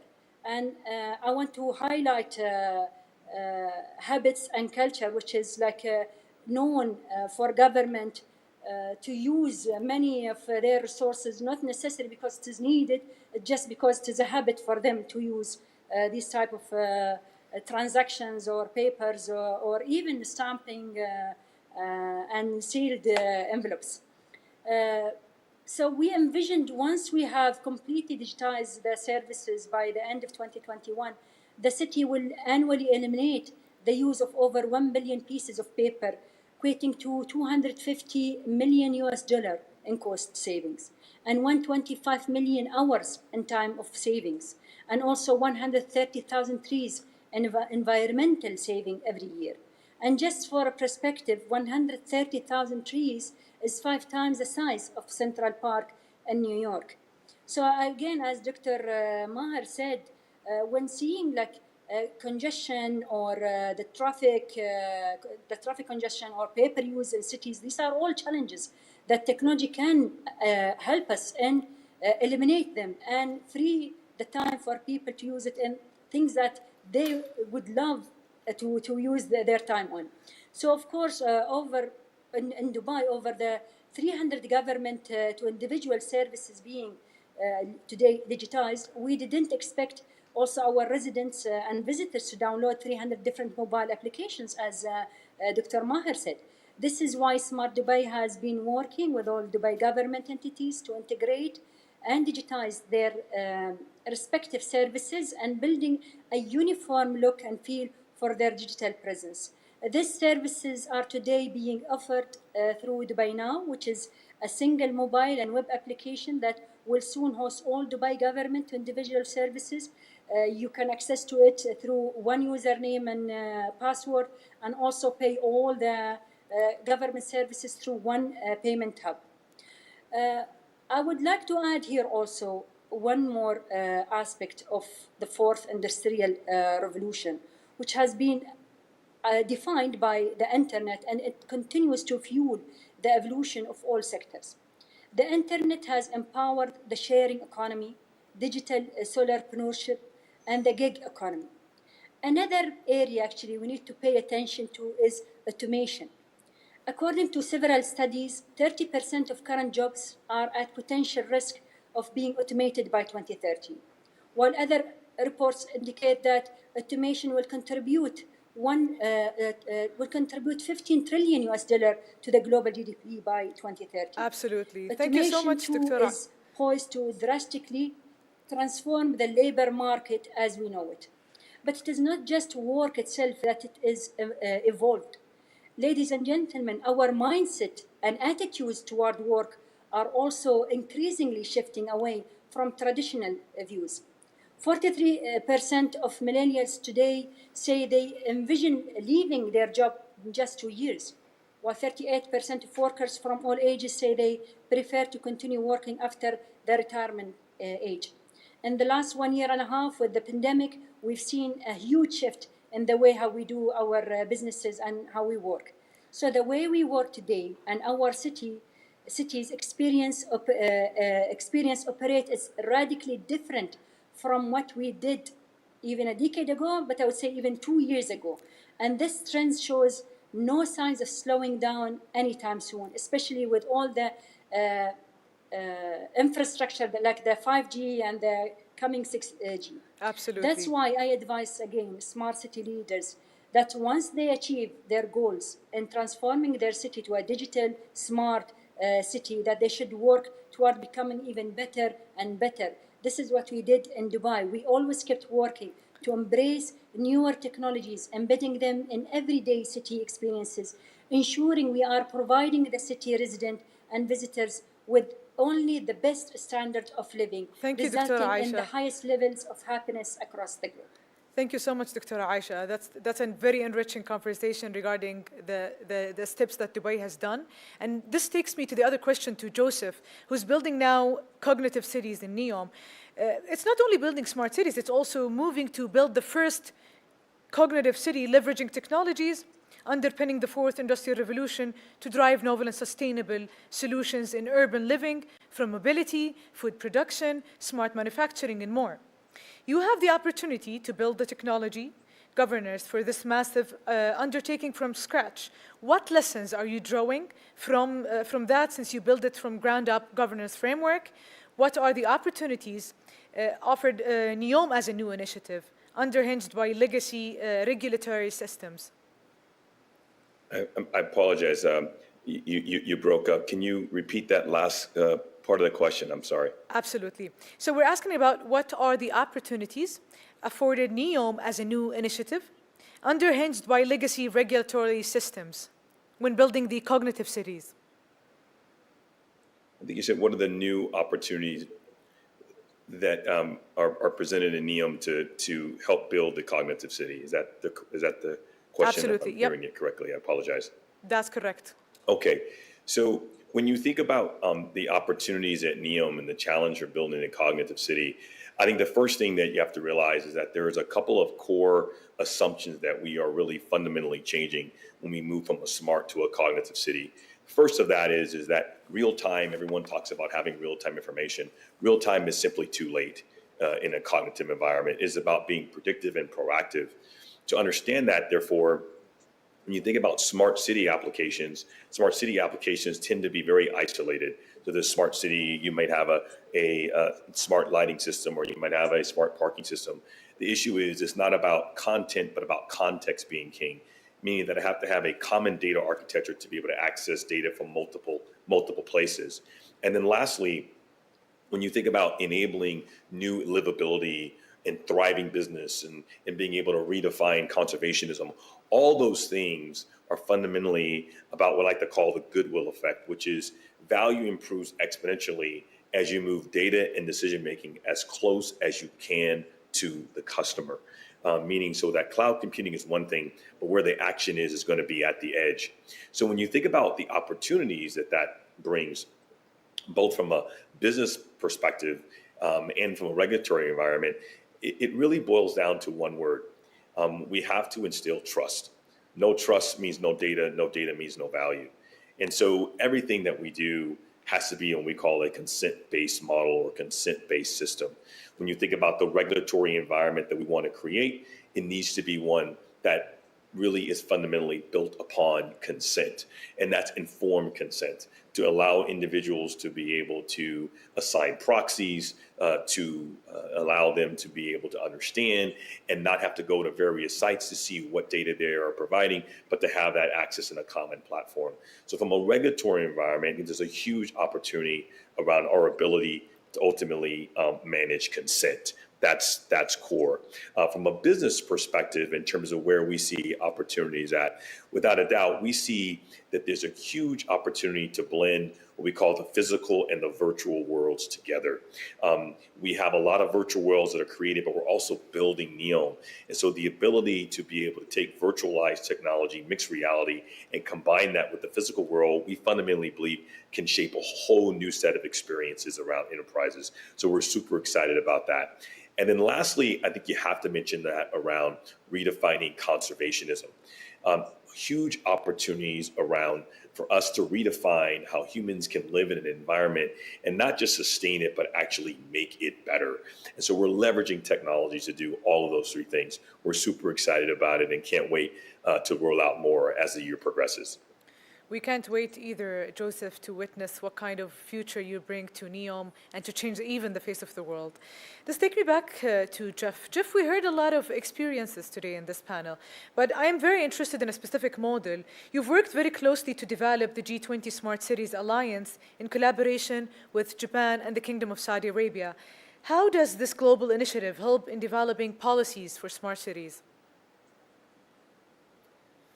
Sure. Well, I think it's important to put today's conversation in the context of the current state of affairs, that we need to recognize that we are still within a pandemic.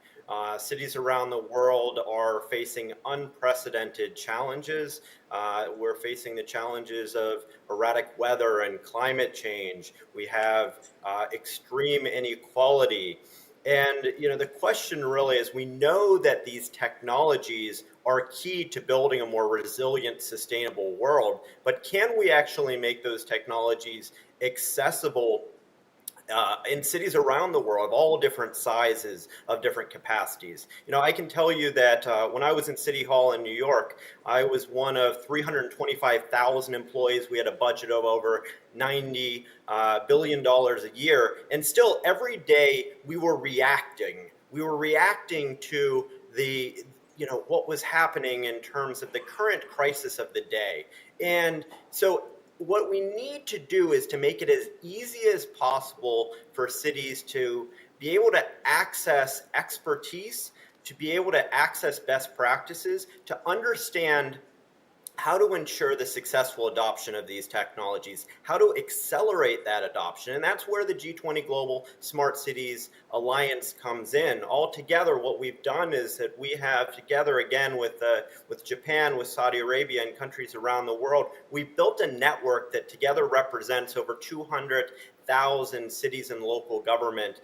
And what we're able to do is to begin to establish some foundational policies, some baselines and global norms that can be in place in every city around the world to help safeguard and to help assist cities as they adopt these new technologies. So these are things like requirements on accessibility, their new approaches on cybersecurity or privacy, or strategies to help them more efficiently develop digital infrastructure. And this is where these centers for the fourth industrial revolution are so critical, to bring the public and private sector together to help fill those gaps of capacity, of expertise, to build a global network where governments and cities are supporting each other, where they can work together to share best practices and to avoid the mistakes that we see again and again. And so I'm incredibly excited about this new center in Saudi Arabia because it continues to build this network of support that ultimately will help cities not only survive in the years ahead, but to thrive in the fourth industrial revolution. Thank you, Jeff. I think I'll go back to Joseph and ask you another question, since we've spoken a little bit of the citizens' engagement, and we as well spoke about the very importance of having a paperless government, as Dr. Aisha has touched on it. So what role can blockchain technology play in building trusted platforms across multiple stakeholders and institutions? What opportunities does it present to shape paperless governments and indeed decentralized decision-making that empowers citizens? Add to that a very conversation in the past 24 hours regarding also the data privacy as we expand and as we have a greater role of AI integrated as well. Yeah, so I think the biggest thing when we think about blockchain technologies, I think you have to really take a step back and understand the issues about trust. So whether there's many trust technologies that can be used, but fundamentally what you're trying to do is address trust. And in today's environment, what we typically see is you simply are presented a set of end user license agreements, and they're 4 or 5 pages long, and you got to click and you got to say yes, and you hope and pray that everything's okay. That's just not going to get it in the future anymore. And so what we've done is to really look at this and say, you really need to have what we call a 4-layer model around consent management. The first layer basically says that you have to have a consent platform that actually integrates via coding what your data and regulations are. So whatever your data regulation policies are, they need to be encoded in the system. Secondly, you need to have an ability to have a data fiduciary. So these are medical facilities or other organizations that not only can regulate how data is collected, but if the data should be collected in the first place. That's your second line of defense. Your third line of defense is ultimately around proxies. So it allows an individual to be able to say, hey, I may not know everything there is to know about all these different choices I'm given, but I trust my doctor, or I trust a friend, or I trust an association that I'm with. So I need to be able to have rights to assign my proxy to that organization so that they can protect my rights and say, yes, if my doctor says it's okay, then I'm okay with that. Fourthly, you as an individual need to be able to have the ability to obviously say yes or no to what you want to be able to consent to. The issue, though, with the way it exists today is when you look at that, you have to go to all these various sites. No, that needs to be able to come to you. And then the last line of defense has to be actually in the network itself. That means if I say that I'm not going to be able, if I want to strip off data, whether that's license plate information or people's information, I don't want to have to collect that data at the cloud and then rely upon a software application and then remove that data. No, I want to have the network itself be able to strip that information right off at the point of collection. And so that's really where I think the trust technologies can really be applied, is allowing us a much more granular and expanded set of tools to be able to truly manage consent. Thank you so much, Joseph. Please go ahead. Was saying makes me think which one is more exciting from an opportunities point of view, working in a green field similar to NEOM, or working in a very complex city with a lot of challenges that already exist in operation.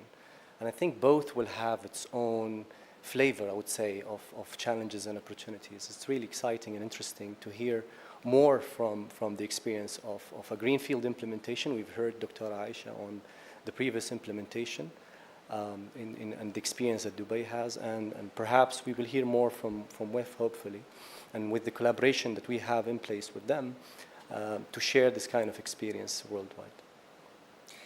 Actually, Dr. Maher, I wanted to close this session with you, and given the input of all the esteemed panelists that we had today, and really go back to the core of the Riyadh of the future.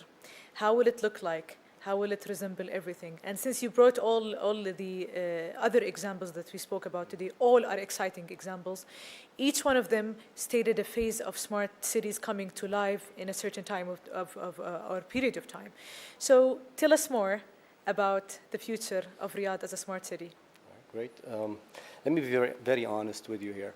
When I first walked into the office of the Royal Commission of Riyadh, I thought that we will start from the ground, and I was actually aware with the fact that Saudi Arabia has been investing a lot in smart initiatives, and they've been doing amazing work. Maybe they are not like other cities talking about it and promoting it, but some of the services that exist today is a real challenge worldwide. Example, Abshir and the service that they have is amazing. It's a single sign-on that is basically connecting and enabling all government entities and private to offer tremendous services. We are looking at refreshing the strategy of Smart City in Riyadh. And this is something that will be announced very soon with the announcement of the Riyadh strategy.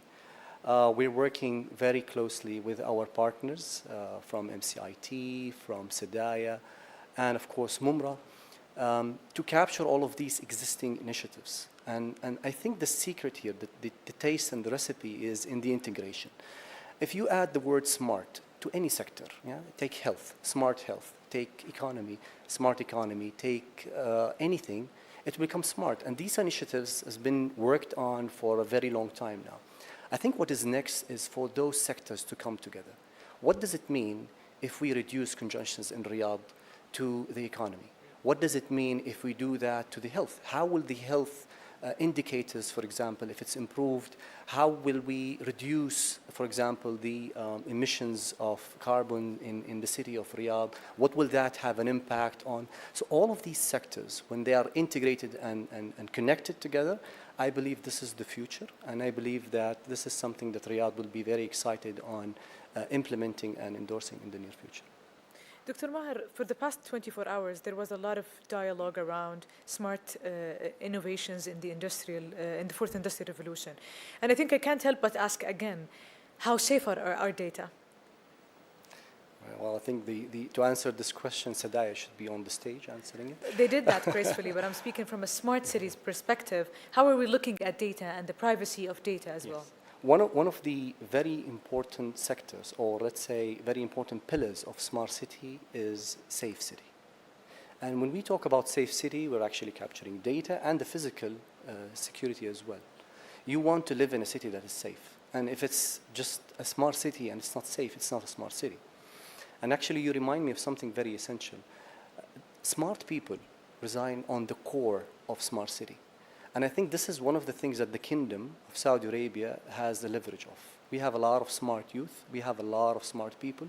And I think the next era of digitization and fourth industrial revolution won't be a challenge for these people to endorse and to take it forward. Thank you so much, Dr. Maher, and thanks to my esteemed panelists. It was my great honor to participate with you in this session, and hopefully you also look forward to your next smart city. Thank you.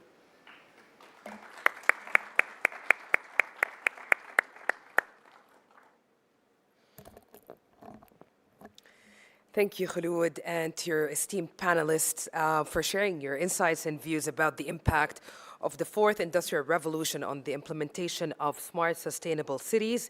We are about to begin a short 10-minute break, but before we do so, I would like to remind you to visit our Twitter account at C4IR_KSA and also participate in the discussion and share with us your feedback by using the hashtag C4IRKSA. Enjoy your break, and we will be back shortly.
Welcome back, everyone. Our next panel discussion is about accelerating, accelerating ecosystem restorations, how and where emerging technologies could tackle some of the world's most pressing environmental challenges, moderated by Dr. Hamad Al-Batchan, Deputy Minister for Innovation and Emerging Technologies, Ministry of Environment, Water and Agriculture. He was the chairman of the Agriculture Working Group in the G20 Saudi presidency last year. To start this session, it's my pleasure to welcome His Excellency Engineer Abdulrahman Al-Fadli, Minister of Environment, Water and Agriculture, to deliver his speech.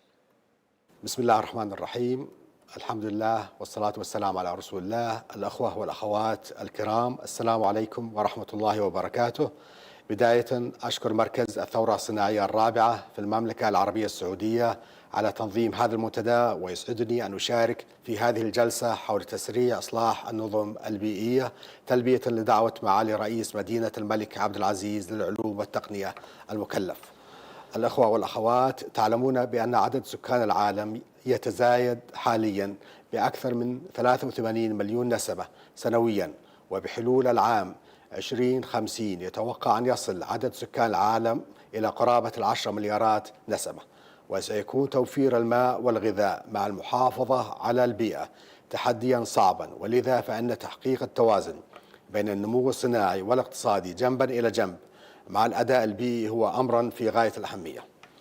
فتغير المناخ وتزايد انبعاثات ثاني أكسيد الكربون وتدهور الأراضي والشعاب المرجانية وفقدان الموائل لا يعتبر مصدر قلق للمملكة العربية السعودية فحسب، بل أيضا تحديا يواجه العالم بأسره.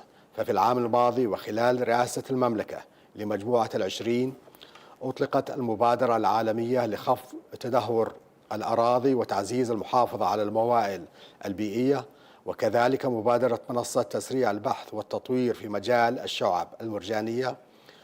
كما صادق قادة الدول ال20 على منصة للاقتصاد الكربون الدائري، والذي يعمل بإطار العمل 4Rs: التقليل وإعادة التدوير والإزالة. كما أعلن صاحب السمو الملكي الأمير محمد بن سلمان ولي العهد حفظه الله على مبادرتي السعودية الخضراء والشرق الأوسط الأخضر، وذلك للإسهام في تحقيق المستهدفات العالمية البيئية، ومنها أهداف التنمية المستدامة 2030، ولتحدد الإطار العام لحماية البيئة كأحد الأهداف الرئيسية لرؤية المملكة العربية السعودية 2030. تسعى الوزارة من خلال استراتيجياتها الوطنية إلى تعزيز قدرات البحث والابتكار بهدف تطوير منظومة الأمن الغذائي واستدامة الموارد الطبيعية من خلال توظيف علوم الهندسة الحيوية والتكنولوجيا المتقدمة للطاقة المتجددة والاستفادة المثلى لمخرجات الثورة الصناعية الرابعة.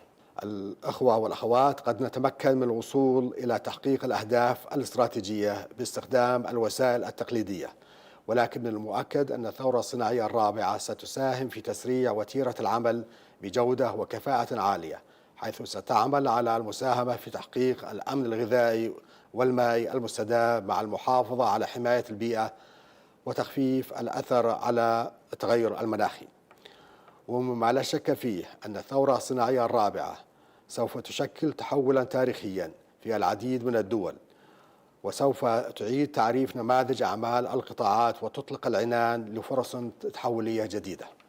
فعلى سبيل المثال، ستمكن التطبيقات الواعدة للثورة الصناعية الرابعة من القدرة على تبني وتخفيف العمل على منهجية 4Rs. إضافة إلى ذلك، يعد علم الجينوم والتقنيات الحيوية والذكاء الاصطناعي والاستشعار عن بعد عبر الأقمار الصناعية من التقنيات الرئيسية التي ستمكن من تحقيق الأهداف الوطنية في مكافحة التصحر وزراعة 10 مليار شجرة في المملكة العربية السعودية كجزء من مبادرة السعودية الخضراء.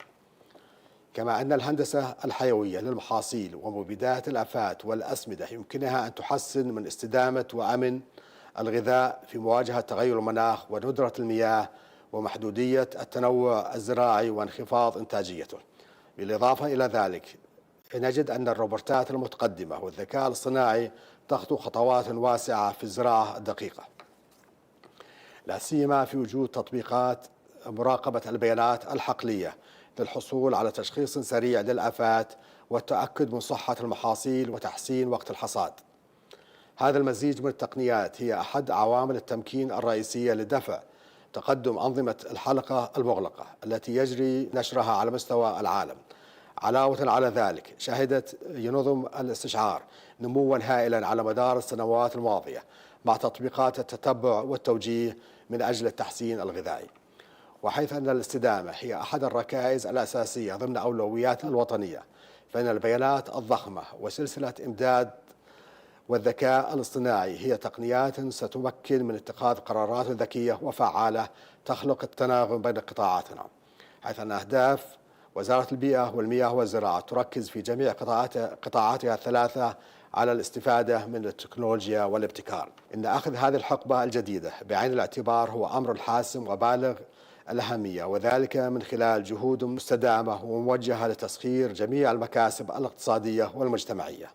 ونحن هنا في هذه الوزارة حريصون كل الحرص على تسريع وتيرة تقدم هذه التقنيات الناشئة التي بدورها ستمكن من تحقيق استراتيجيات الوزارة بما يتوافق مع رؤية المملكة 2030.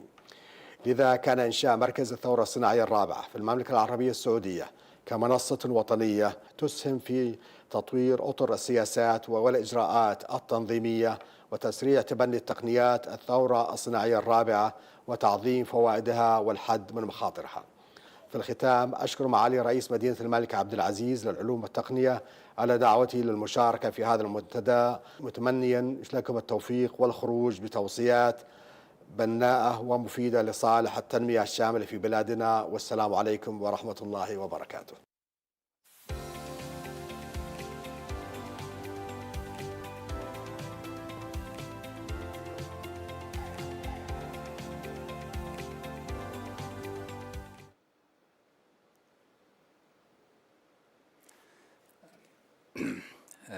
Good evening, ladies and gentlemen. We are very happy and very delighted to be joining you today on the first Saudi Forum on the Fourth Industrial Revolution. No doubt in my mind that a lot of you are wondering about the term of ecosystem restoration. And I can go on a technical definition of the term, but I would rather ignite your imagination and take you into a journey that I am sure you will understand by the end of the day what we are trying to achieve, myself and my colleagues, panelists here. When you wake up in the morning and you turn on the light, imagine that beam of light and the industry behind it, the infrastructure, the energy spent in this industry. You go and you take your shower. Imagine also that water bath that is embracing your body. Where is it coming from? The sources of that water and the industry behind it, the regulation by the government that's set forth to manage this sector. You go downstairs and you start taking your breakfast. You enjoy the aroma of your coffee and your roasted bread. And you can imagine the industry behind that in the agriculture sector and the food processing sectors and the logistics all along. And I can go on and on and on. You wear your clothes, imagine the industry behind it. Imagine the regulation behind it, the textile industry. And then you drive to your work. You use your mobile cars, whether it is the typical cars or we are going into the future, into the AV cars.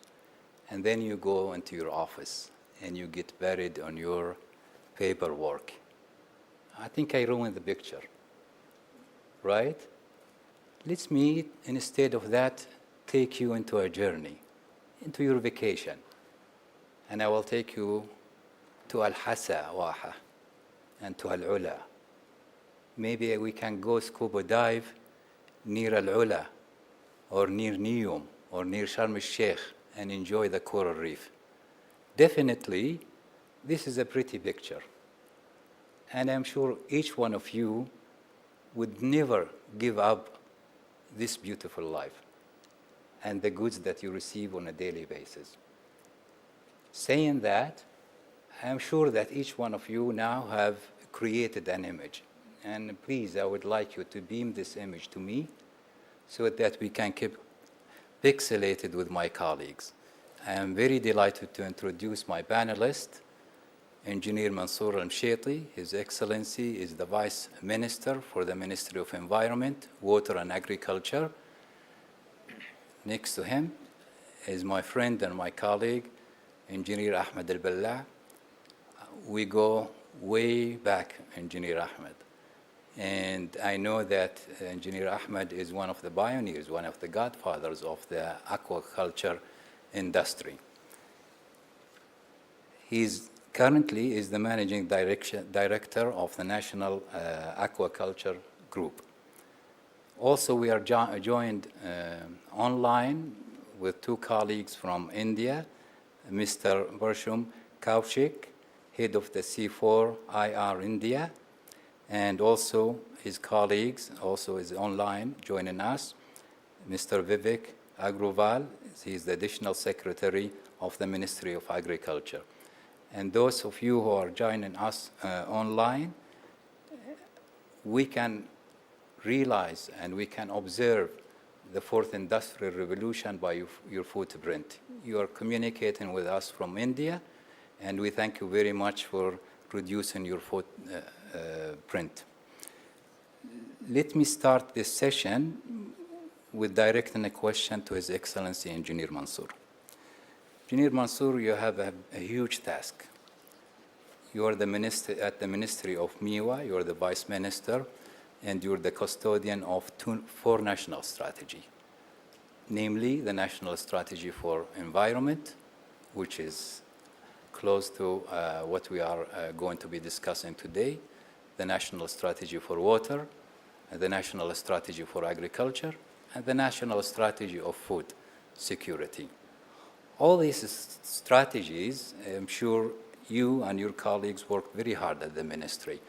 There seems to be sometimes conflicting between these strategies, but from a close person to the ministry, I know that you have done an incredible job on trying to find the synergies in these strategies. So my question to you is that how will you maximize the use of the fourth industrial revolution in the ministry and the sectors that you're serving to improve sustainability and accelerate ecosystem restoration? Well, hello everyone.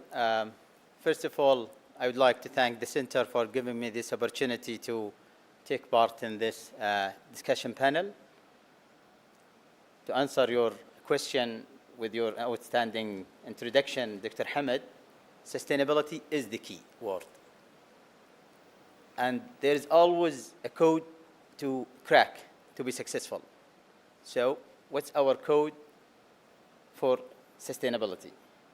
As you have just mentioned in your question, let me start off my talk by looking at the challenges that we face in the ministry during the inception phase, in aligning and integrating the strategy between environment, water, and agriculture, and finding synergies among them. We have successfully developed our national strategy across four sectors. We developed environmental strategy, agriculture strategy, and water strategy, and food security strategy. We have also established and reforming the legal reform, the legal reform by issuing environment law, the water law, and agriculture law. We have also established almost a newly institutional setup to implement our strategy and initiatives. For example, we established Agriculture Services Company, uniting our Water Directorate under the National Water Company, and we established 5 independent environmental centers. This results in development for each sector towards sustainability. And our mission in the ministry is to ensure preservation of natural resources, achieving water and food security, increasing vegetation cover, and improving the quality of life for everyone. As you would expect, that we have been drawing on satellite imaging, on big data and wireless sensor network since 2019 to successfully monitor and control the allocation, amount, and type, and amount of water for the animal feed.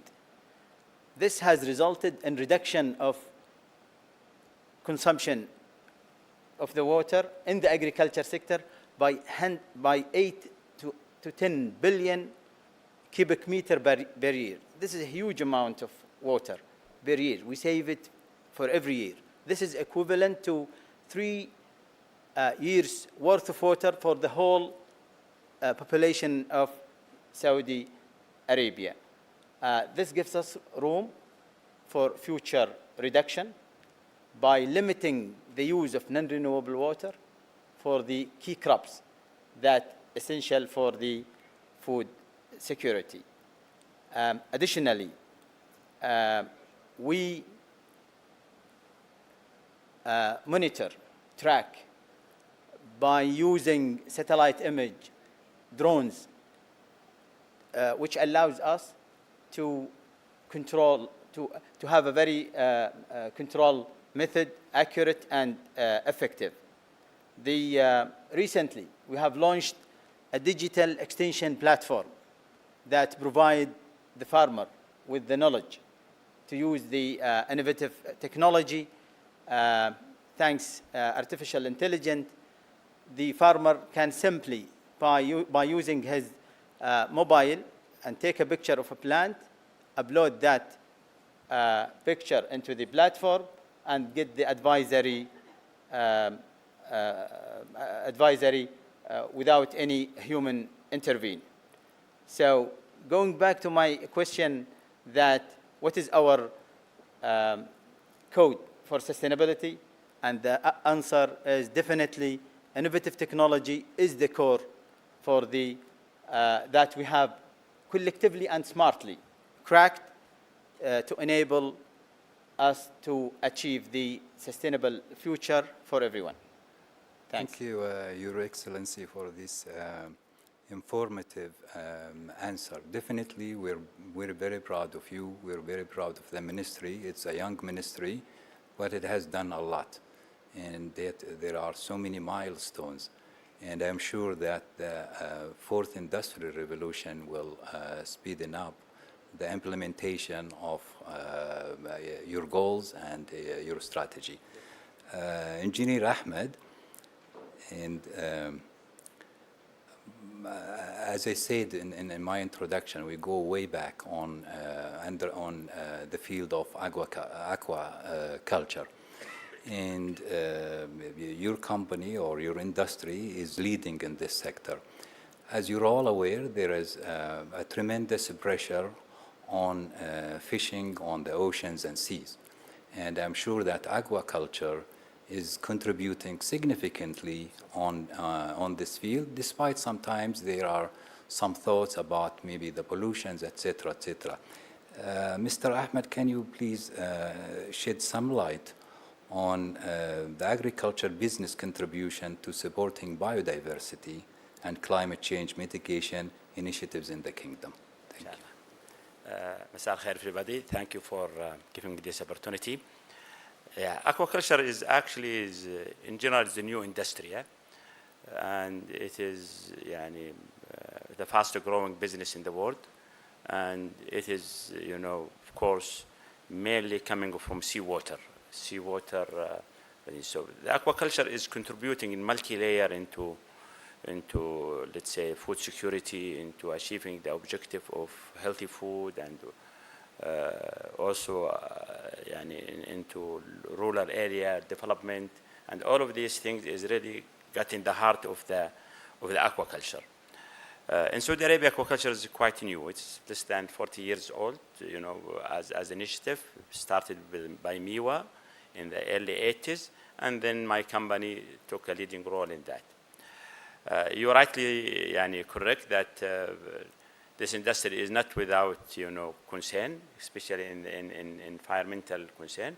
But I would say that, you know, responsible and sustainable aquaculture management would address this issue and would basically manage it in a right way. Yeah?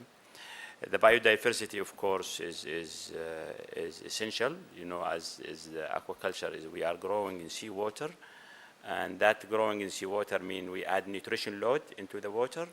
We get animal protein or out of the water, but we also have algae and algae blooms and, you know, nutrition, which is done back to the sea.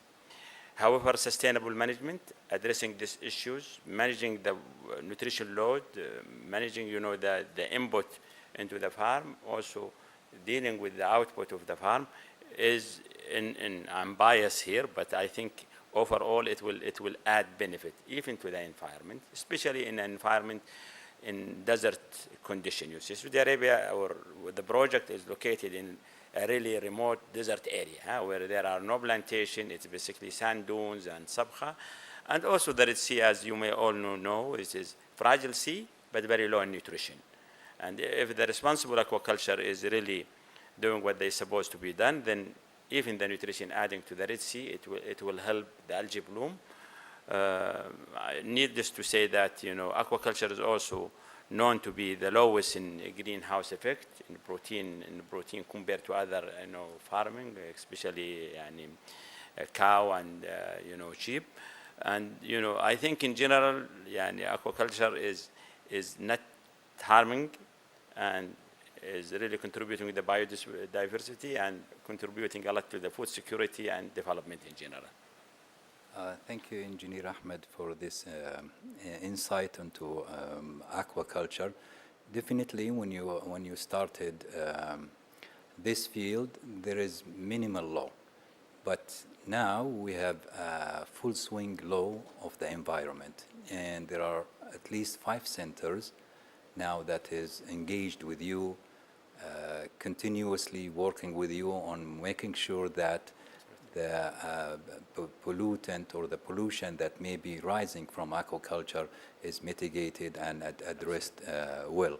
And we, at the ministry, we have been close working with you and working with the industry on aquaculture, and we are sure that this field is contributing significantly.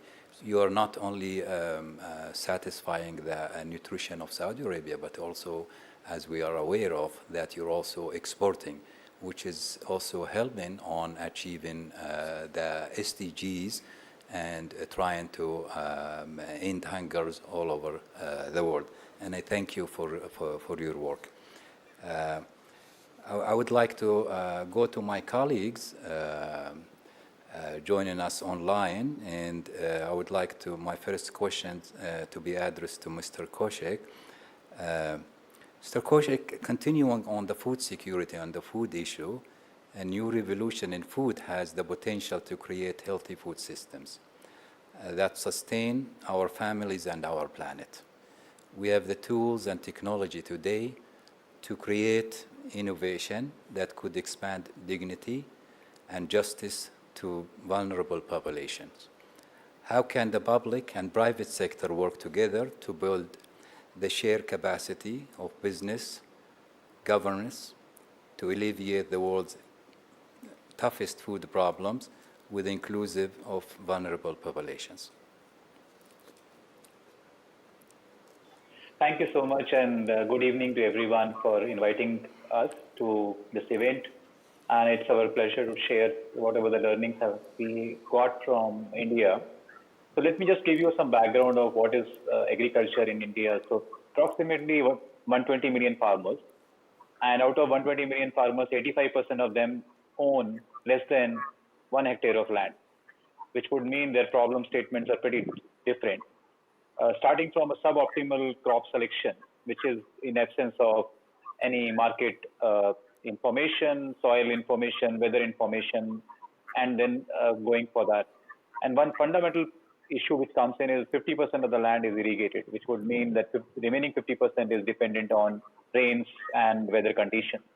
So which makes the life even more difficult. Second issue, which as soon as you move into the agriculture cycle, is mechanization of farms. Having less than a hectare of land obviously doesn't give you affordability with regard to mechanization facilities. And then also with regard to logistics and warehousing infrastructure leads to lots of wastage in the ecosystem. Multiple intermediaries are a bigger problem because when you are selling into the market, there are multiple levels of intermediaries which operate. Now, these kind of problems which we really need to solve, because when we're talking of inclusivity, when we're talking of the challenges with regard to the whole 85% of the farmers not able to have a sustainable income. The reason we looked at is how technologies can be a savior. We have almost like 500 startups in India ecosystem which are working on agriculture, and almost like 3,000 working across the food systems.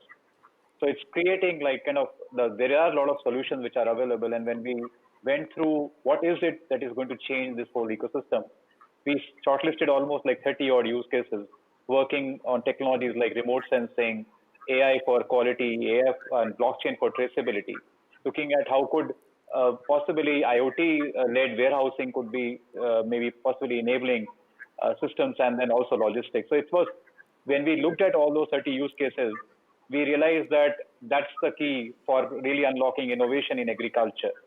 And when we decided to kind of work and find a way to how can government and private ecosystem work together, we realized that three fundamental pillars. One was agriculture data. Now, looking at almost like 15 or 16 data stacks like soil health data, looking at land records data, looking at remote sensing, crop history images, all kind of this data, almost will unlock $70-odd billion in agriculture in India. That was the biggest unlocking factor. And then other part which is really a challenge is the field access, because if out of almost like 100 million farmers living remotely, it's very difficult for those 500 startups to reach those farmers.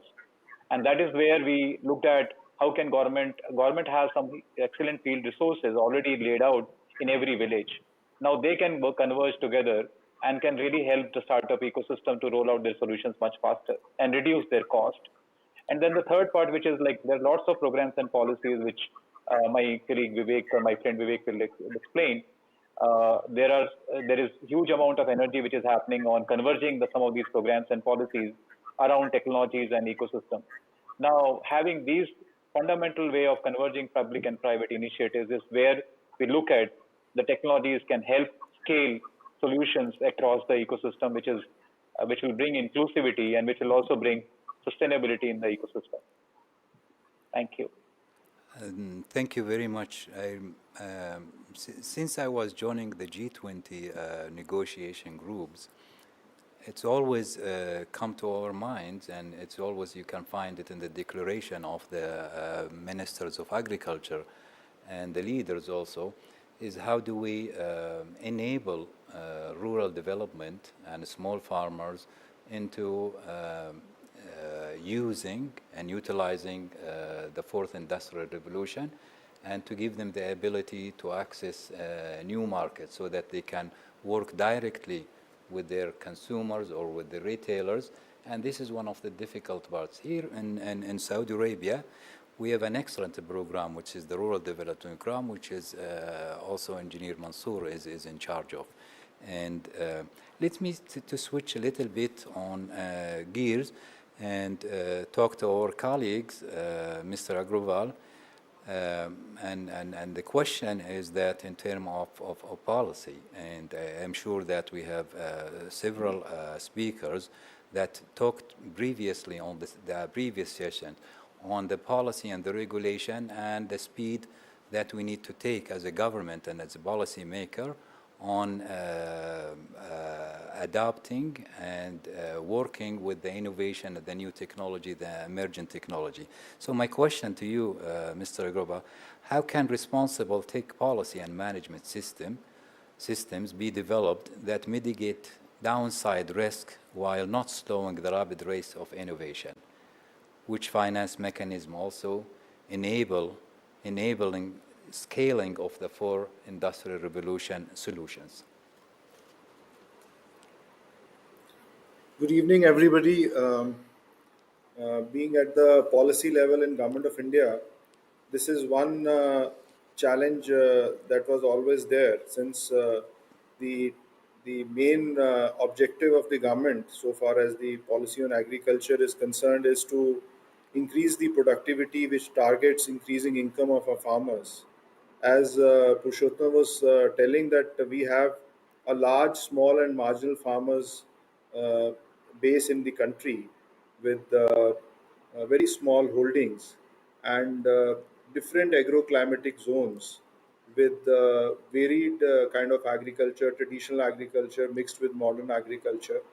And of course, there's always a scarce resource that needs to be allocated in a manner which is most beneficial for rural development as well as for our farmers. Considering all that and considering the size of the country and the federal nature of governance that we have with the central government working with state governments, and of course with a very vibrant private sector and startup ecosystem that has come up in the country, the policy that we are now having for a system which brings in emerging technology to the aid of our farmers, especially the small and marginal farmers, is a system, a federated system, where we are looking at creating a database at the national level of all the farmers, of all the land holdings, converting this database into a data exchange, and that data exchange which is accessible both to the public authorities at the central and state level and also to the entire private ecosystem, which allows the collaborative mechanism to take root, and that collaborative mechanism works in a way which brings the advantage of public sector regulatory strength and the private sector initiative together to take the emerging technology to our farmers as well as to all the stakeholders. So for this, an idea framework, that is an India architecture for agriculture, that has been framed. And this architecture, this is a policy framework which is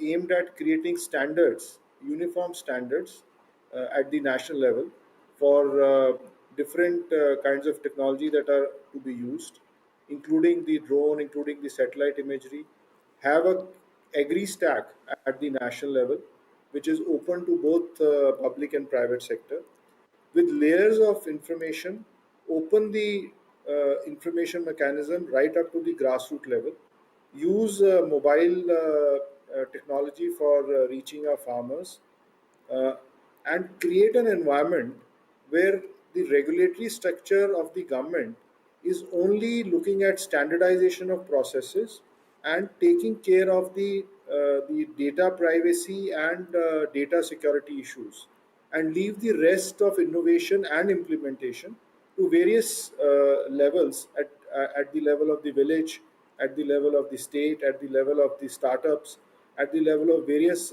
private sector players, and become a facilitator rather than being a regulator for the system. So with this kind of a tech policy framework, we have opened up the sector for using the emerging technologies. And so far as financing mechanisms are concerned, we are looking at all the four aspects. The first aspect is, of course, the public spending that has to be there so that emerging technologies reach the needy and it is affordable for people who really need it.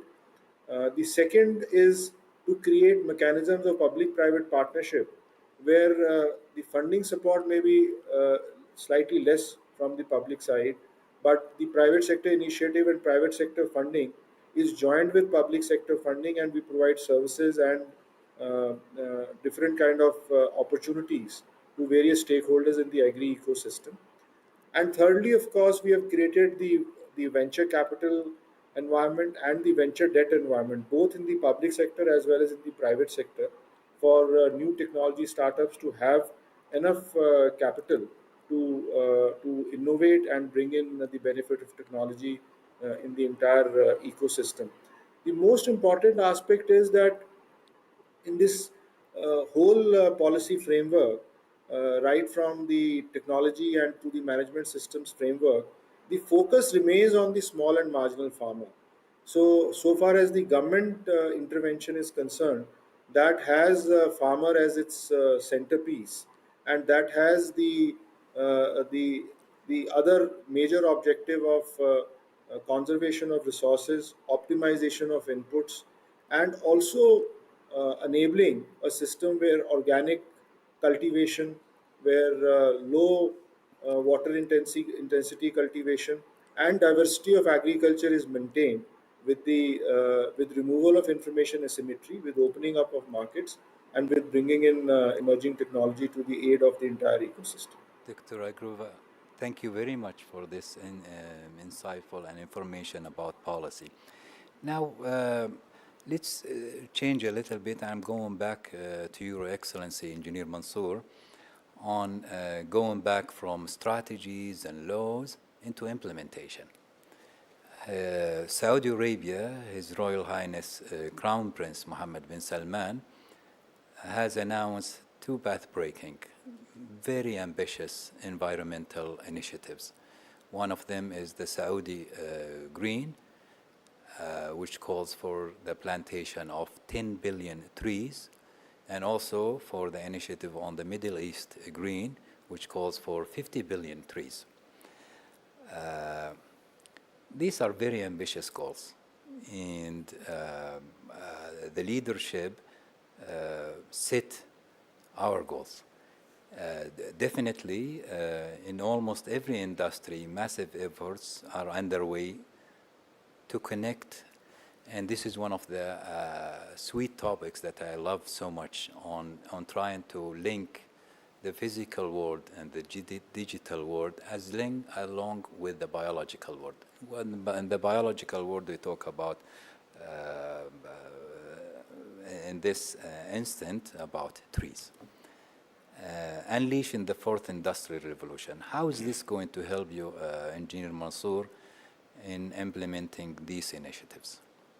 You know, greening and planting become a passionate for every Saudi. When I say Saudi, it means male and female. So the ambitious vision by His Royal Highness Crown Prince Mohammed bin Salman to plant 10 billion trees in Saudi Arabia become our beacon at the ministry. Our passionate thinks that we are saving and sparing all efforts in contributing to that. So business as usual will not do the job.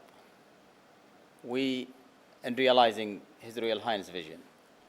So we strongly believe that linking physical, digital, and biological world can only be achieved by deploying the fourth industrial revolution. Satellite imaging, big data, cloud storage, name it, can accelerate our effort and measure our success in achieving our goal. I would like to share 3 points with regard to our effort in the ministry. First, that we have developed a national environmental strategy, set forth policies, goals, initiatives, not only to preserve, but also to restore environment. We have also successfully established 5 independent environmental centers. One of these is the National Center for the Development of Vegetation Cover and Combating Desertification, which is the champion for the Saudi Green Initiative. Second, one of our success story that we have recently accomplished is planting 10 million trees in less than 12 months. This is, we have completed last April. So third point, that innovative technology will be put into action. And by innovative technology, that we will be accelerating the tree survival rate, reducing the amount of water usage, and lowering the planting cost. Last but not least, innovative technology is the overarching umbrella that will enable us to achieve sustainable future for all. Thank Thanks. you. Thank you, Your Excellency. This is definitely a very ambitious initiative. And as you say, you mentioned that currently every Saudi is aboard.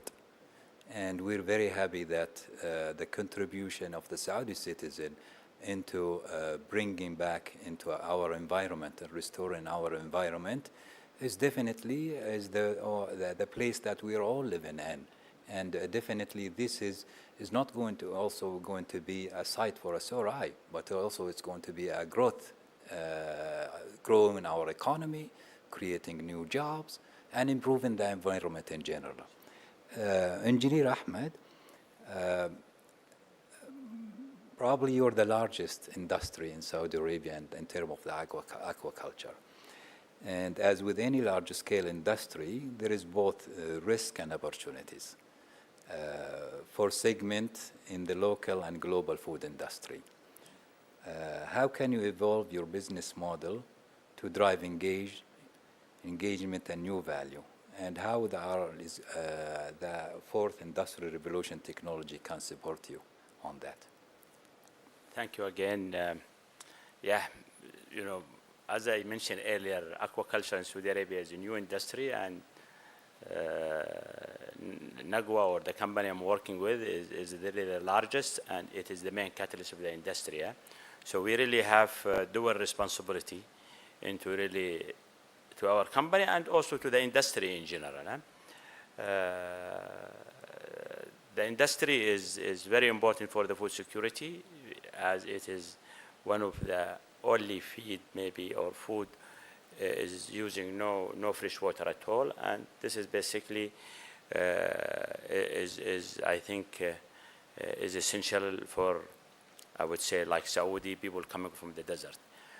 Other thing is that seafood in general is the lowest consumption in the desert country. Saudi Arabia is, or per capita consumption, Saudi is eating very little seafood, and hopefully aquaculture, and with really using the industrial revolution and the big data, and we try to analyze the consumption of pattern and habit, and trying basically to encourage Saudi to eat more seafood and diversify into their food portfolio and basically healthy food.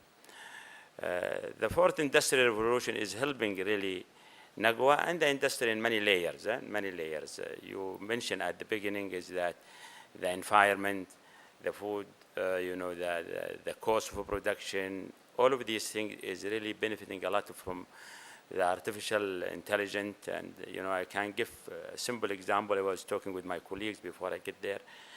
50% of our cost in the industry is coming from feed, and feed has double sword. It is contributing the cost, but also unutilized feed is also contributing impactfully or negatively impacting the environment.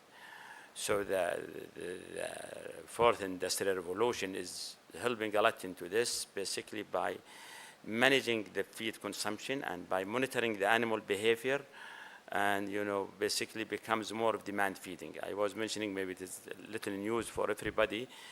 Now with the technology, we can put microphone in the water or camera in the cages of the fish, and we can see the animal or listen to the animal eating behavior.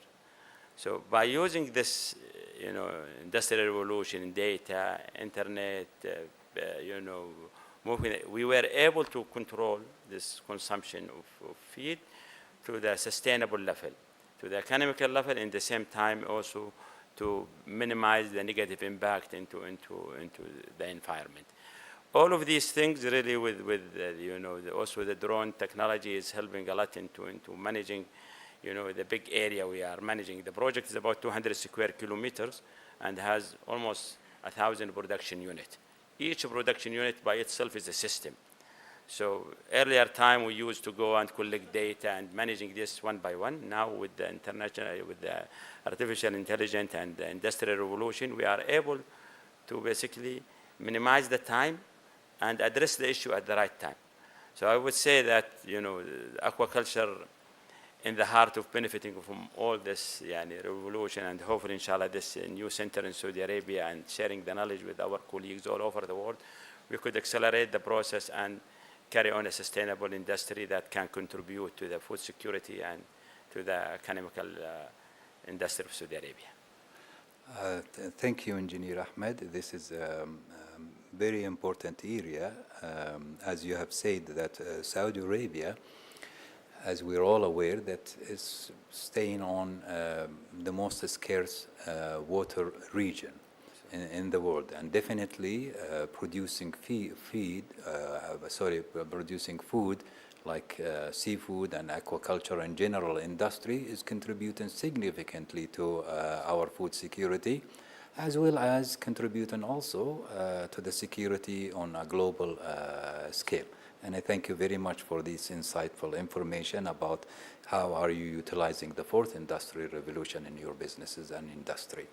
And as you have mentioned, the Center for the Fourth Industrial Revolution is a platform that we all going to be sharing our knowledge, whether locally or across. And this is one of the most important areas, is that knowledge sharing and contributing between countries that will help accelerate our ecosystem restoration, definitely. I would like to go back to our colleagues in India, and I would like a question for Mr. Kaushik. The Sustainable Development Goal of the 2030 Agenda set forth by the United Nations aims to halt the degradation of ecosystem and achieve their successful restoration at scale. What efforts are being pursued by the CRI for India to create a fruitful environment for public and private partnership to take action on food waste, especially, and making more efficient use of agricultural land and encouraging shift to a more plant-based diet?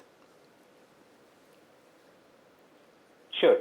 So our center was more focused on trying to first understand what the real issues are, and a fact was that agriculture actually is the transportation of water business, and that's what finally results into, because like if we are producing 1 kg of sugar and shipping it out, it's almost like shipping out 4,000 liters of water as well, fresh water.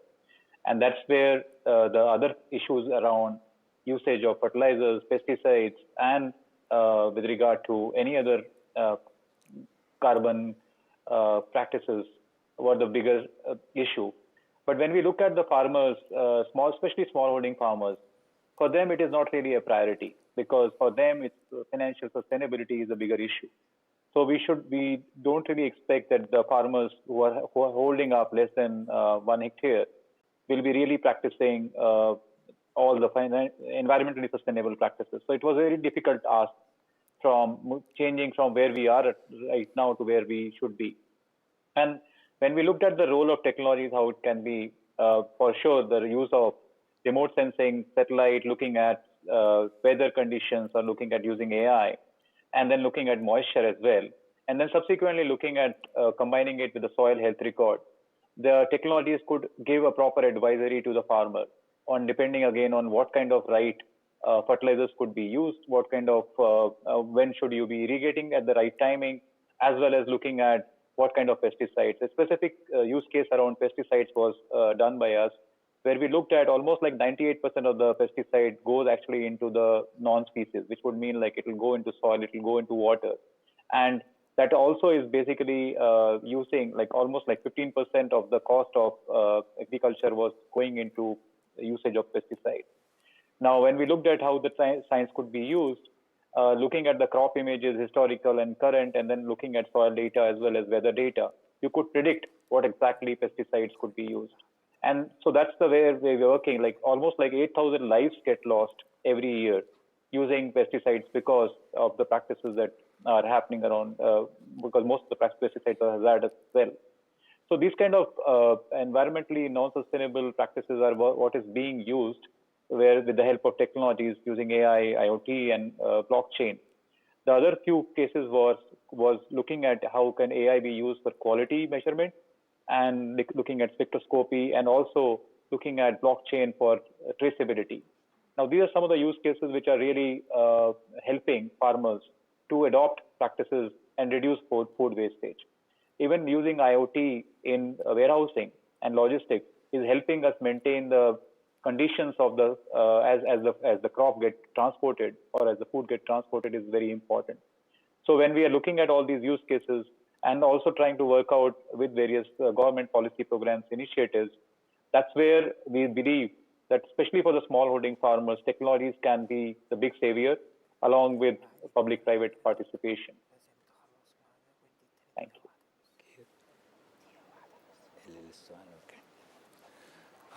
Thank you very much. And I have a question for our colleagues, Mr. Agrawal.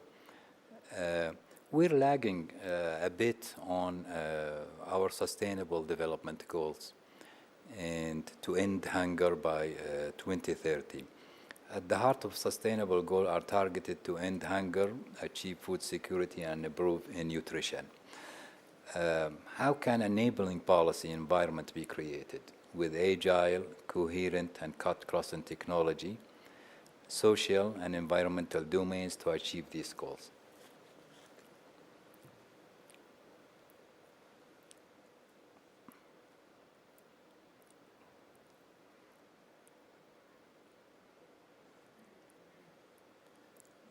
We are sorry, we can't hear you, Mr. Agrawal.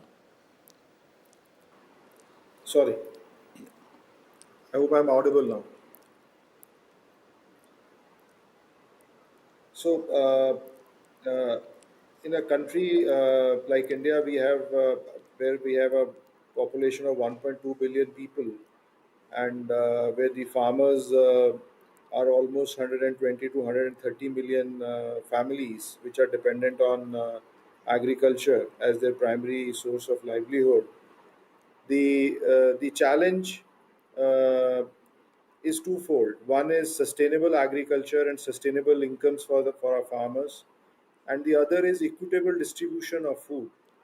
And when we look at a challenge of this magnitude, then use of technology, especially the emerging technology, has to be integral part of the national policy, and that is what we are doing to achieve the SDG goals.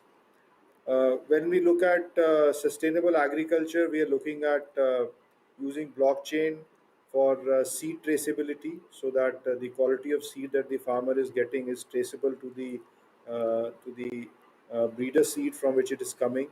Similarly, we are looking at technology for water conservation, for micro irrigation. Wherever micro irrigation practices are there, we are trying to have sensors installed so that there is water conservation. We are looking at technology to have a database of the entire soil nutrient requirement in the country, with various forms having soil health cards, and helping the farmers by use of AI to have a continuous monitoring of soil nutrients and then using fertilizers. We are also looking at increasing our millets production so that the nutrition requirements with different kind of grain is also met for the large population that we have. And we are looking at improving the rain-fed agriculture, again by use of technology, by giving better weather information to our farmers, to allow them to choose right crops for their farms, and also linking the crop with the market so that the incomes are sustainable. So trading platforms have been built. The technology is being used for giving complete information to the farmer right from sowing to harvest. Then while the crop is coming, the crop wastages get reduced. For that, technology has to be used for post-harvest management. That policy is in place and funding has been set out. Similarly, when a crop is coming out, after processing or pre-processing, there has to be a very good distribution network where the targeted public distribution system has to work. So with the use of the unique identity number for every citizen in the country, a very good, effective, targeted public distribution system has been created so that the subsidized food reaches the most needy at the right time. So there is a complete tracking mechanism right from the dispatch to the receipt that has been set in place. So with all that, huge amount of data is getting generated. We are also looking at having technologies for controlling pests, for having an advanced information or a predictive technology for any pest attack or any weather distress that can happen. Then financing instruments are getting connected with farmers, right to the small and marginal farmers, again with use of emerging technology. So the requirement of sustainable and climate resilient agriculture and the requirement of a targeted public distribution system for maintaining a supply mechanism for our I'm needy really sorry population. Both are now linked, and the policy married with technology is yielding results, and that is the way forward that we are looking at. Thank you very much, Mr. Secretary. I'm sorry to cut you short, but we are running out of time. And finally, I really would like to thank my esteemed colleagues for their contribution into this session. Definitely, we can cover a lot of grounds, but unfortunately, the time is limited and the topic is so huge. But I do encourage my colleagues and my audiences also to read on this matter, because each one of us can contribute to the restoration of our ecosystem, and I'm sure the fourth industrial revolution will accelerate that. Thank you very much.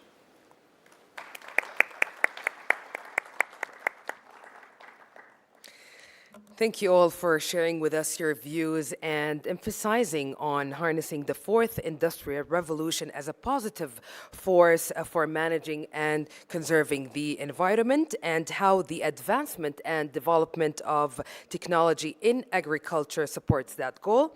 Ladies and gentlemen, a few seconds and we're going to start our fourth session of the day. An interesting talk to highlight the increasingly widespread use of fourth industrial revolution technologies in financial services industries. Moderated by Najoud Al-Mleik, Director of FinTech Saudi. To start this session, it's my pleasure to welcome His Excellency Mohammed Al-Jad'an, Minister of Finance. Bismillah ar-Rahman ar-Rahim. Assalamu alaikum wa rahmatullahi wa barakatuh. I've been asked by organizers to speak in English, so I'll speak in English. A very good evening to you all. It is a great pleasure and honor to be here today amongst representatives from different sectors at the first Saudi Forum on the Fourth Industrial Revolution.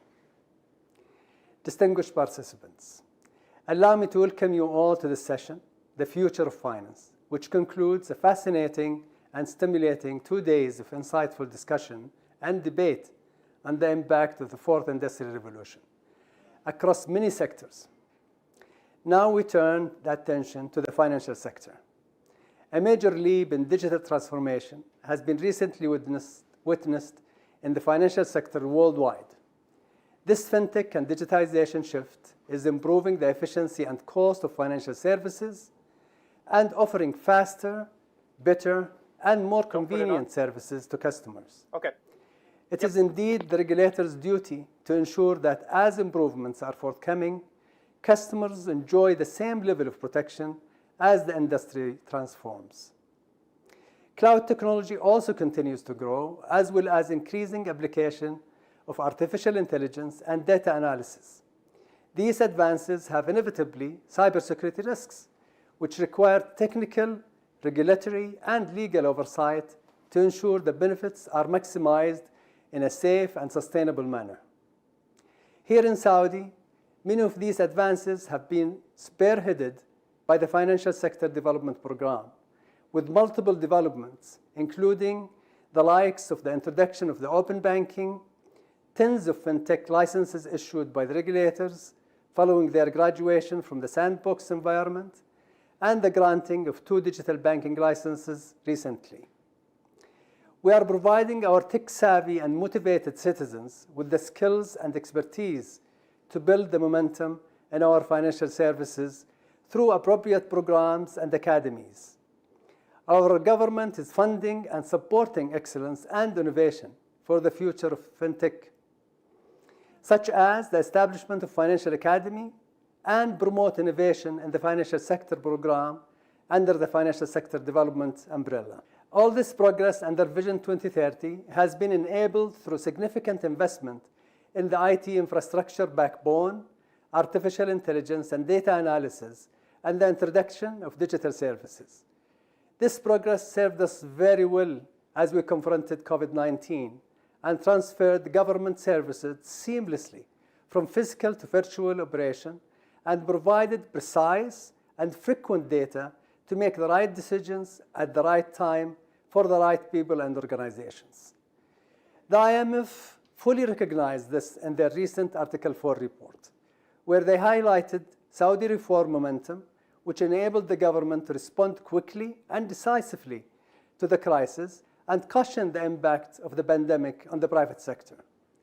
This also fed through to an uplift of the IMF growth projection for Saudi Arabia, especially in the non-oil GDP growth. Additionally, Fitch has recently upgraded Saudi credit rating outlook as a result of all these reforms.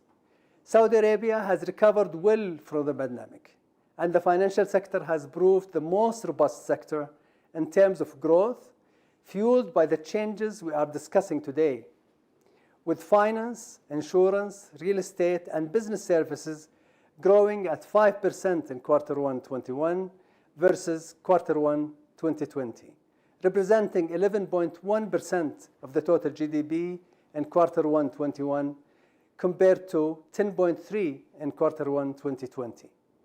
I look forward to the panel ahead and the contribution these impressive panelists will bring to bear. Thank you very much.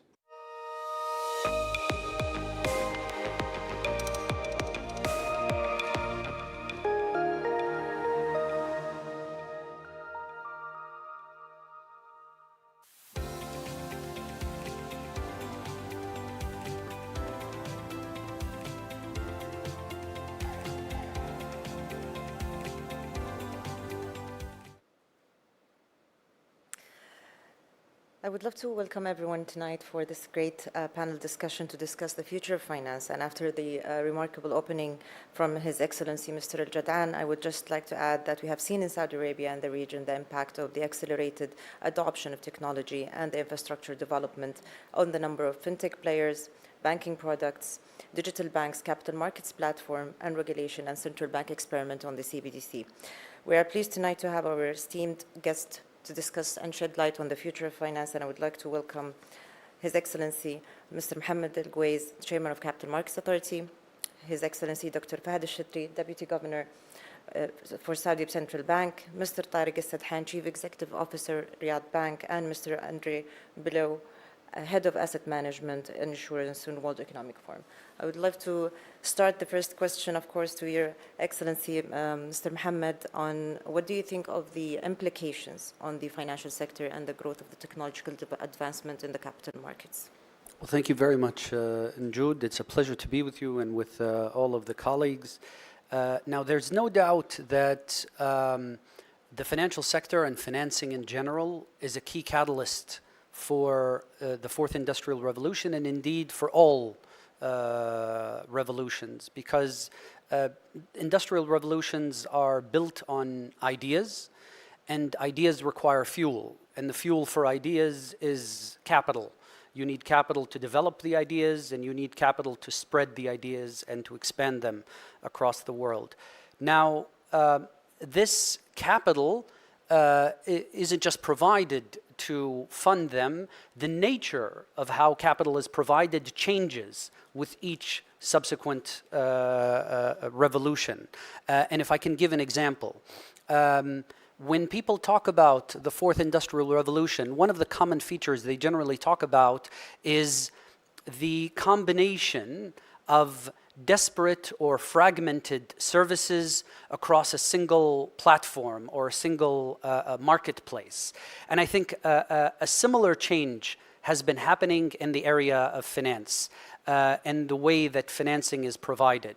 Historically, traditional providers of financing, mainly banking, was a very fragmented activity, and more we're seeing a development of market-based finance, where the suppliers of capital and people who require capital combine together either in a single market, which is the capital market, or in smaller platforms like peer-to-peer networks or crowdfunding platforms. And if I can just give an example historically of how we've seen it, if we look at developed markets across the world, market-based finance, i.e. the debt capital market, represented 17% compared with bank financing in 2008. 10 years later, in 2018, market-based finance was roughly 25% of bank-oriented finance. So it grew by about 8 percentage points. If we look at developing markets, we see that over the same period, in 2008, market-based finance represented 19% compared with bank financing. And by 2018, we saw a much bigger jump to 32% compared with bank financing. And it just gives you an indication of how the move of how financing is changing from traditional channels to market-based channels. And we're indeed seeing the same thing in Saudi Arabia. If we look at a much shorter time horizon, in 2019, we had debt issuances of little over 8 billion riyals. Only in 1 year, in 2020, we've seen debt issuances jump to over 30 billion riyals. And now when we talk about market-based finance, there's a traditional aspect of market-based finance, which is the equity capital market and the debt capital market, and the features that this offers compared with traditional bank financing or traditional sources of financing usually is longer durations, particularly when you look at investment in new technologies that require longer durations, larger size, and potentially, particularly with newer technologies, higher risk levels, which may not necessarily be suitable for traditional sources of financing. But we are also seeing in this democratization of finance and this market-based finance, new forms of market-based finance like crowdfunding, peer-to-peer lending, which rather than relying on the market itself, they rely on small markets of individual platform providers or marketplace providers that act as an intermediary between people who require capital and people who have a need for capital. And although it's still emerging, I think the next stage of development is potentially decentralized finance, which actually disintermediates the intermediaries altogether and connects people who need financing directly with people who require it. And that's why it's so very exciting to be in the financial market at this time. Thank you, Your Excellency. That brings us to a direct question as well to Dr. Fahad from the Saudi Central Bank. Dr. Fahad, given the innovation that is taking place in the financing market, as well as His Excellency Mohammed Al-Kuwais mentioned, how are these technologies disturbing the financial sector and banking investment, and with the lens of the central bank and supervision and the progression on these solutions outside of the banking sector? Thank you, Jude, and let me take this opportunity to also thank the organizer for organizing this important event. I think, the traditional banking as we know it has been changing significantly in the last few years. It's moving from a branch-based banking to internet-based banking, and then now it's moving to a mobile banking. Also, the consumer behavior is changing. As you know, a large percentage of our population is young population, and we have one of the highest per capita use internet, and that actually increased the demand for financial services, and in particular, digitalized financial services. As we see now, most likely that one or two of the services of the individuals have benefited from some of the financial services without visiting a branch. So as in the central bank, we see this as an opportunity actually to the financial sector, and in particular to the banking, to the banks. We think this is positive development if we utilize it in the right way. This will require adoption by the banks in general, and also by the central bank by adapting regulation in order to fit the development and the digitalization of the financial services. On one side, to enable the banks and the fintech to develop and serve the economy, and at the same time to preserve the resiliency of the financial system. In SAMA, we were aware of this development a long time ago, and we worked in order to enable the financial sector by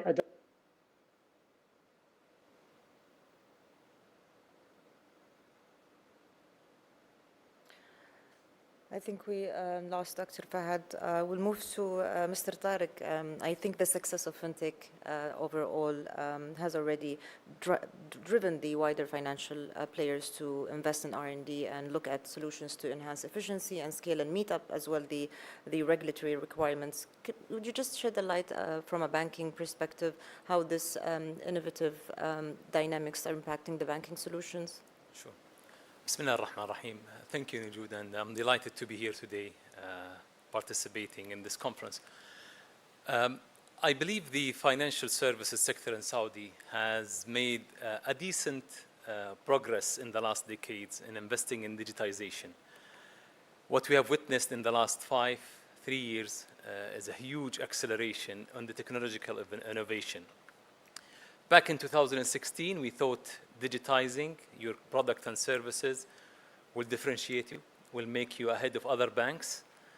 And the reality is, and the pandemic proved that, if you haven't done that digitization, you would be out of business. Thank God all the banking sector in Saudi has survived that unique pandemic, and with the support from the central bank, I think we came very strong. Today we're talking about technological innovation. We're talking about fintech. We're talking about artificial intelligence. How can we utilize that to provide more competitive services? How can we really deepen the financial services by utilizing technological innovation in the service to provide services, quality services, and unique services to our customers? I'll take 2 examples. You mentioned fintech. I know you're keen on fintech. How do we look at fintech? Fintech is coming, and that's a reality. We cannot fight fintechs. I think the best way is to support fintech, to cooperate with fintech. You make partnership with fintechs. And in fact, yesterday we announced one of our fintech investments. We see a great opportunity in capitalizing and cooperating and working very closely with fintech entrepreneurs to support them, and also to join hand and making a great success stories. On artificial intelligence, I believe banking sector sits on a very, very high quality data that can be really utilized to serve our customers and our clients. 2 quick examples on that.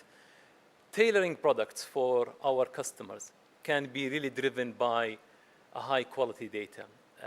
A customer who took a mortgage loan, we know when he will receive his house. We know what his next move. His next move, he needs to furnish his house. So I can easily come up with a programs tailored programs for them, packages with furnishing companies to enable them to get best deals. On the SME side, also artificial intelligence plays a big role. I can accelerate the turnaround time in studying the credit analysis when I look at the SMEs by doing an advanced analytics where it can reduce the time of the credit assessment to seconds.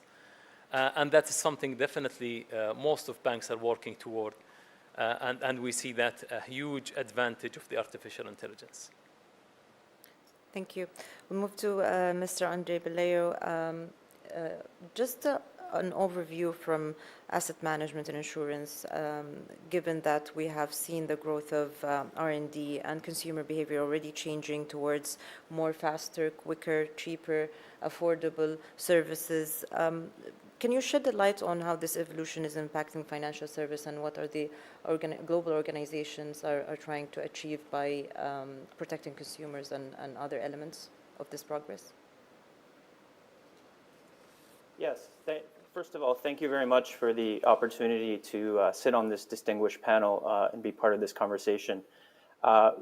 Without repeating what's already been said by my esteemed panelists, the transformation of financial services right now is profound. And if you were asking what the evolution of financial services has been, particularly over the last few years, it's been at a speed and frankly a scale that were almost unimaginable in how fast things are going, even a few years ago. I would think that if you look at the financial services ecosystem in general, there's really no part of that, whether it's banking, insurance, asset management, wealth management, that has not been touched and shaped by these 4IR technologies that we're talking about. Now, of course, the technologies, whether they're AI, machine learning, cloud computing, eventually quantum computing, are all at different stages of maturity and commercial scalability as well. But what we do know is that when you talk about payments, when you talk about lending, when you talk about insurance, transformation is already here, and it's only getting faster and faster.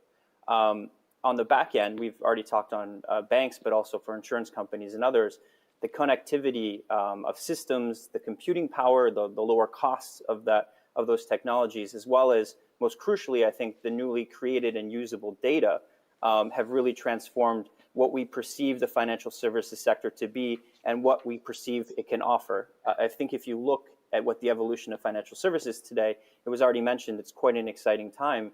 The way financial services are offered, the way they are accessed, and how they can benefit people, how we can make it more inclusive, are areas that we really have a level of innovation and now investment that we've never had before. Globally, if you look at fintech, we've talked about fintech a bit here, we're projecting by 2025 that global investment in fintech will surpass $30 billion. And as a reference point, 10 years ago, the global investment in fintech was only $130 million. And most of this is going, of course, to payments, to lending, and to other areas that are democratizing finance, as we said, and offering wonderful opportunities to reimagine what it is to be a financial services institution or for what a customer can expect. Two important points here, I would say. The pandemic has been, by every stretch, an accelerant, again, of scope and scale in this evolution that's taken things that even a year or 2 years ago we would have imagined might have taken 5 years and has forced institutions to really look at almost immediately. And I think it was referenced by one of my other esteemed panelists. If you are a bank or an insurance company or a wealth manager and you are not investing heavily in AI, machine learning, or cloud computing, you're not going to be in business much longer. And the permission, if you will, or the mandate that executives have now had over the last year to make these necessary investments in these new technologies, there's really no restrictions anymore, and it's going to be interesting to see as we move into the next phases of this evolution, when quantum computing and other new technologies can really open even more doors to how we use data to protect consumers and others. It will be interesting to see where that goes. If I can just make one point, though, this evolution in financial services, it's an opportunity. We've talked about that extensively. It's also, again, a way to reimagine financial services. But like any evolution, there are risks that are involved. And one example I just want to use here, and this is why things like the C4IR Center are absolutely crucial in how we kind of think about and react to these changes, is if you remember back to the global financial crisis in 2008, there were a small subset of very systemically important big financial institutions that were really at the heart of the financial crisis. And in fact, we designated many of them systemically important financial institutions afterwards. And the perception was too big to fail. There's only a certain amount of institutions that could impact financial stability or markets.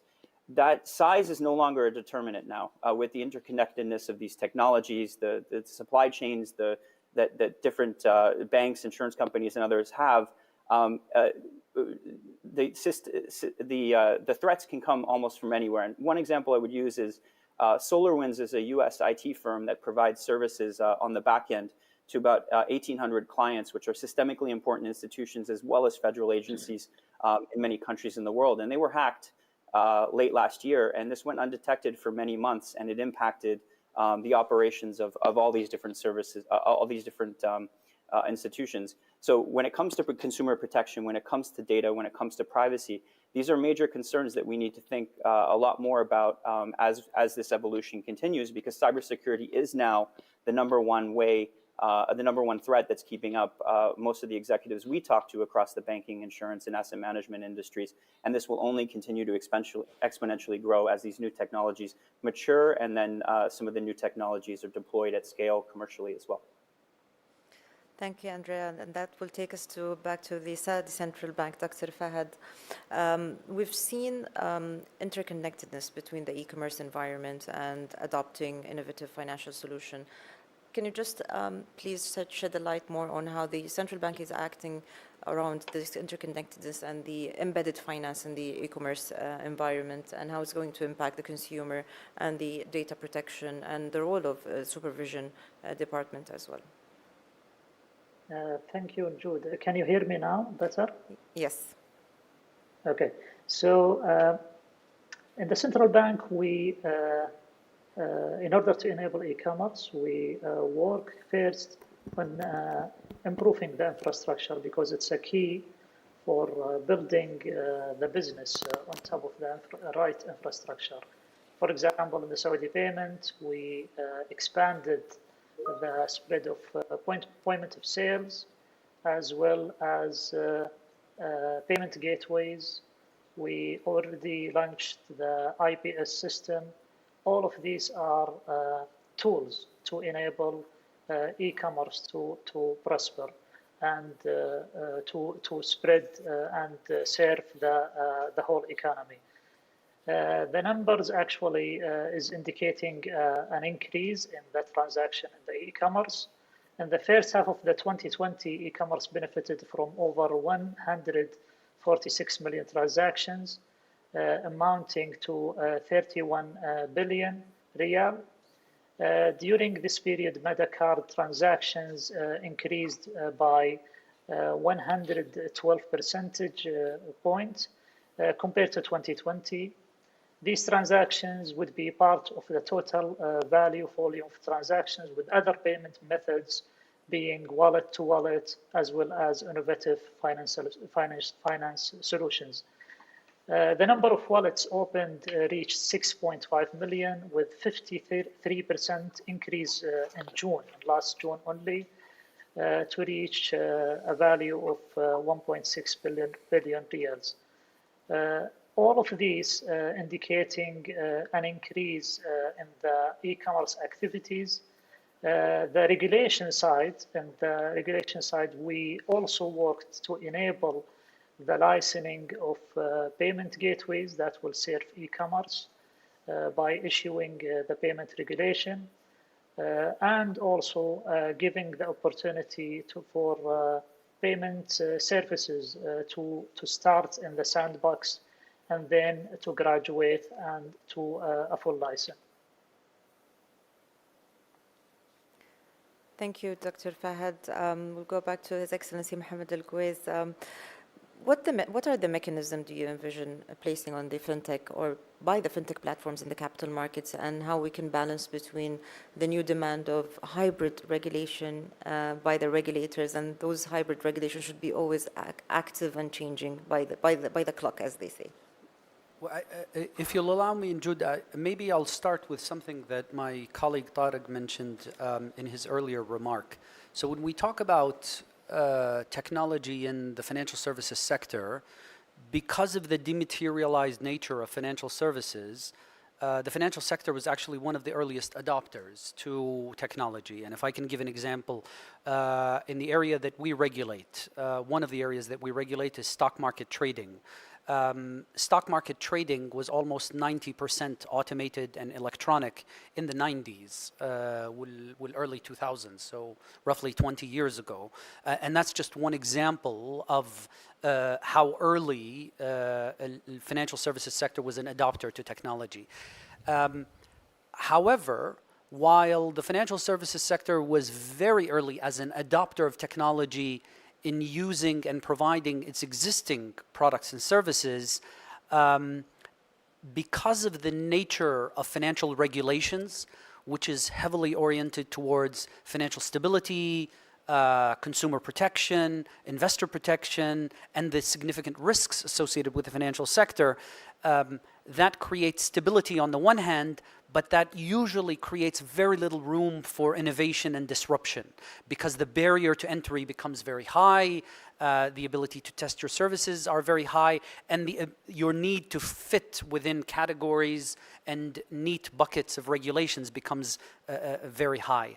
Now, this has really started to change, not just in Saudi Arabia, but around the world in the last few years, with this recognition by a lot of global providers and global regulators around the world that we need to accommodate technology not just as a provider of business, but as a catalyst for new business models. And what this really necessitated was essentially the creation of fintech, the area that you are very well experienced in. And what facilitated fintech is the creation of what is known as sandbox licensing approach, which is essentially a gradual approach which allows regulatory firms like the CMA, like SAMA, to license new entrants, not with a permanent license, but with a temporary license. We call it an experimental permit. And this temporary license doesn't require you to fit within the existing categories of licenses of traditional financial services providers, and therefore it has much lower requirements. However, it has constraints. It has constraints with respect to time that you're allowed to be in this experimental permit phase, and the size that you can grow to. And the idea, this allows you to test your product, test your business model, test your service over a period of time, and after you reach a certain level of maturity, you can then graduate to become a fully licensed member, either using the existing licensing regimes, or we can develop a new licensing regime for you. And having developed this experimental permit, we now have over 15 licensed firms in various categories of fintech, at least related to the capital market, whether it's crowdfunding, social trading, robo-advisory, debt issuance, or some including blockchain technologies.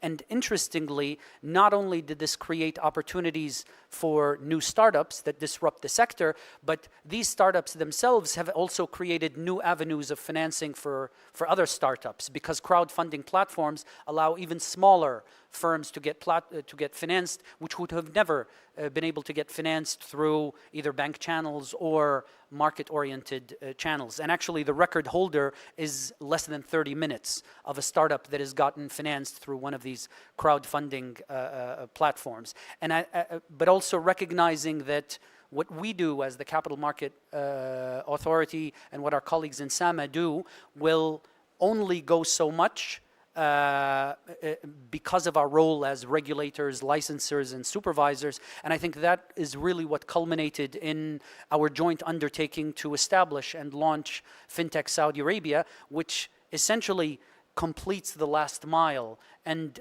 provides the services that we can't provide of incubation, acceleration, advice. And essentially what we're starting to see is you're becoming a significant pipeline for us, for firms that have not yet reached the level of licenses, but who eventually graduate on to get licensed and then conduct business. Thank you, Your Excellency. And of course, on behalf of the fintech community in Saudi Arabia, we appreciate all the efforts by the collaboration between the Saudi Central Bank and the Capital Markets Authority. And as a result of that, between 2018 and 2021, we have seen a jump in the number of fintechs, and we have more than 80 fintechs in our community.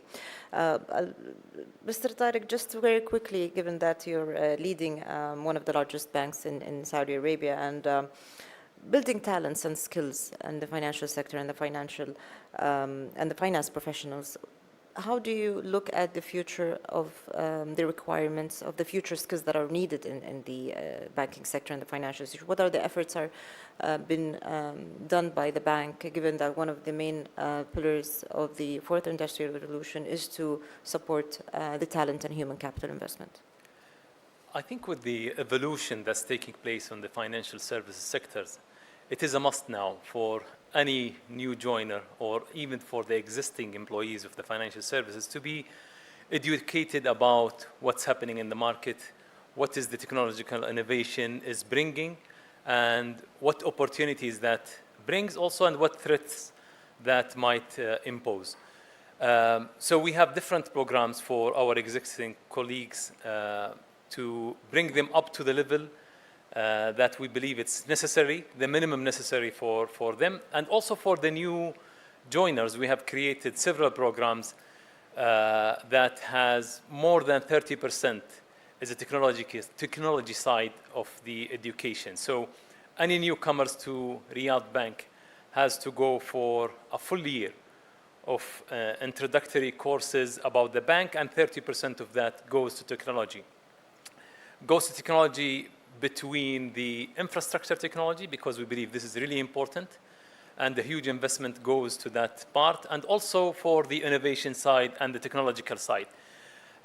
They need to be aware about what is fintechs. They need to know what artificial intelligence, all data-related elements. So we do have programs tailored to educate our colleagues in the banking, in Riyadh Bank, to bring them up to the minimum level. And we have also advanced programs for the more related colleagues in the innovation digitization team, which is a continuous awareness program that to make sure that they are up to level with what's happening in the market. Thank you, Mr. Tariq. We'll conclude with Mr. Andre with a very important question. What are the specific policies and regulations should be adopted to make sure that the fourth industrial revolution and the investment in the R&D continue and the startups get the proper funding to support that innovation path? Yes, thank you. And as you said, that this is a critical question. As I mentioned, there's been an exponential rise in the amount of investment in fintech. But we've also seen some volatility over the years in how fintech has been funded. And a lot of that comes back to some of the things that have plagued other innovations and other developments, not only in financial services, but elsewhere. So I would say if specific policies and procedures, maybe if I could just bucket them into three. The first one is what we've been talking about with the last panelists. So the ability to clearly license and operate as fintechs has been crucial. We partner with the University of Cambridge, the Center for Alternative Finance, and we did something called the COVID-19 Rapid Market Assessment over the last year, where we surveyed 1,300 fintechs from over 160 countries globally. And really two lessons or two key findings came out of that. The first one was a general fear that the valuation and the lending environment for fintechs had deteriorated for obvious reasons. But the second one was the urgent need for continued regulatory and policy support. And many of the issues that were highlighted as kind of the most important ones were, what we've been talking about: faster authorization, streamlined product and service approvals, etc., remote onboarding, ease of remote onboarding, things of these nature that are really changing. Fintechs are coming in and changing because of shifting consumer preferences and this shift from branch to internet to mobile banking. And this is where, if I can come back to the sandboxes for a second, the sandboxes have proven perhaps the most effective tool in solving for that particular problem. The UK was the Financial Conduct Authority in the UK was the first to put a regulatory sandbox in place in 2015, where it balanced as it could innovation along with financial stability and some of the other things that we just heard about. And if you look today, 75% of all global fintech funding is only in 3 countries. So the first one is the United States, where there's about 50%, which makes sense given the Silicon Valley. China, another 15%, because of course the size of the market, and they've been perhaps arguably more aggressive than any other country in going into a digital financial offering driven by consumer preferences again. And the third one is the UK, and the UK has about 20%, and London is generally considered the strongest or one of the strongest fintech hubs in the world. And this regulatory sandbox has been moving quite substantially and growing over the years because they've seen actual results from this. And the BIS, the Bank for International Settlements, actually came out with a fascinating paper around 5 months ago that further confirmed these findings. So the Bank of International Settlements looked over a course of 5 years and found that companies that had gone into regulatory sandboxes were likely to get 15% more funding from investors than those that were not in a sandbox. And they cited many reasons. One was the perceived stamp of approval that you would get because a government would have you in the sandbox and you'd be working in real time with not only financial institutions but regulators. There was a marketing aspect to it, of course, because of the fact that you were in the sandbox and people heard from you. But also for investors, it was really important because you're talking about many firms that are either on the cutting edge of new technologies, but really have no track record to benchmark against.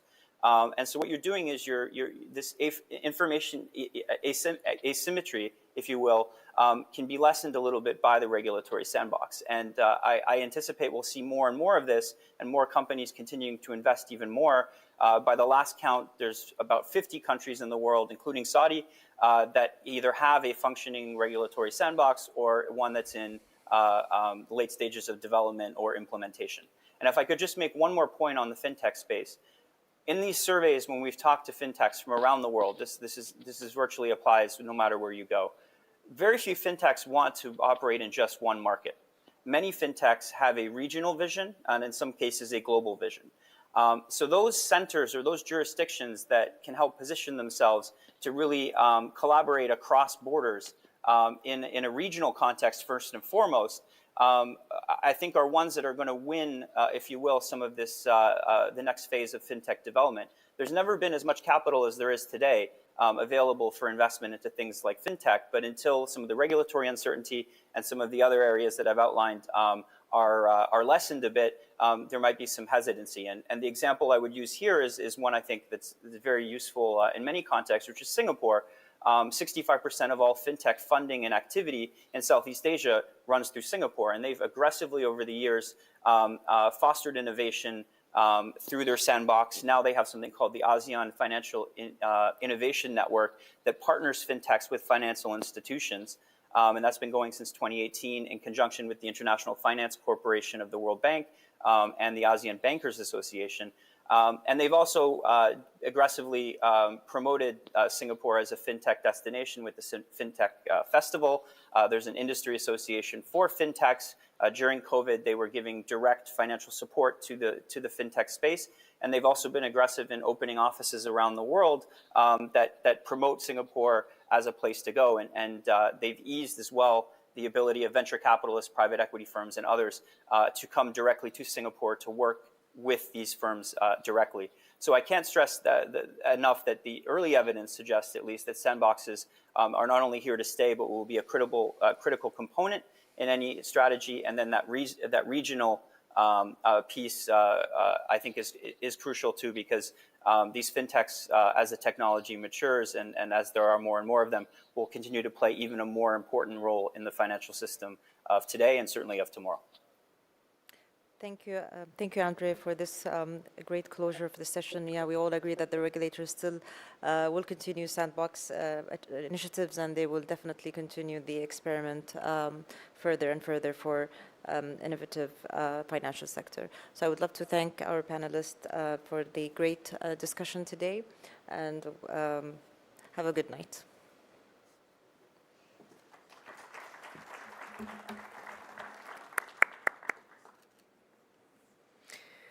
Thank you all for such an interesting talk about the future of finance in the era of fourth industrial revolution. Ladies and gentlemen, we're about to begin our last break for the day, just a few minutes, and we will be back for an exciting fireside chat.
Welcome back, ladies and gentlemen. Now it's time for the fireside chat between His Excellency Dr. Munir Al-Dessouqi, Acting President of King Abdulaziz City for Science and Technology, and Mr. Jeremy Jurgens, Managing Director and Head of the Center for the Fourth Industrial Revolution, and Dr. Mansour Al-Saleh, Executive Director of the WEF Affiliate Center for the Fourth Industrial Revolution in Saudi Arabia. The mic to you, Dr. Mansour.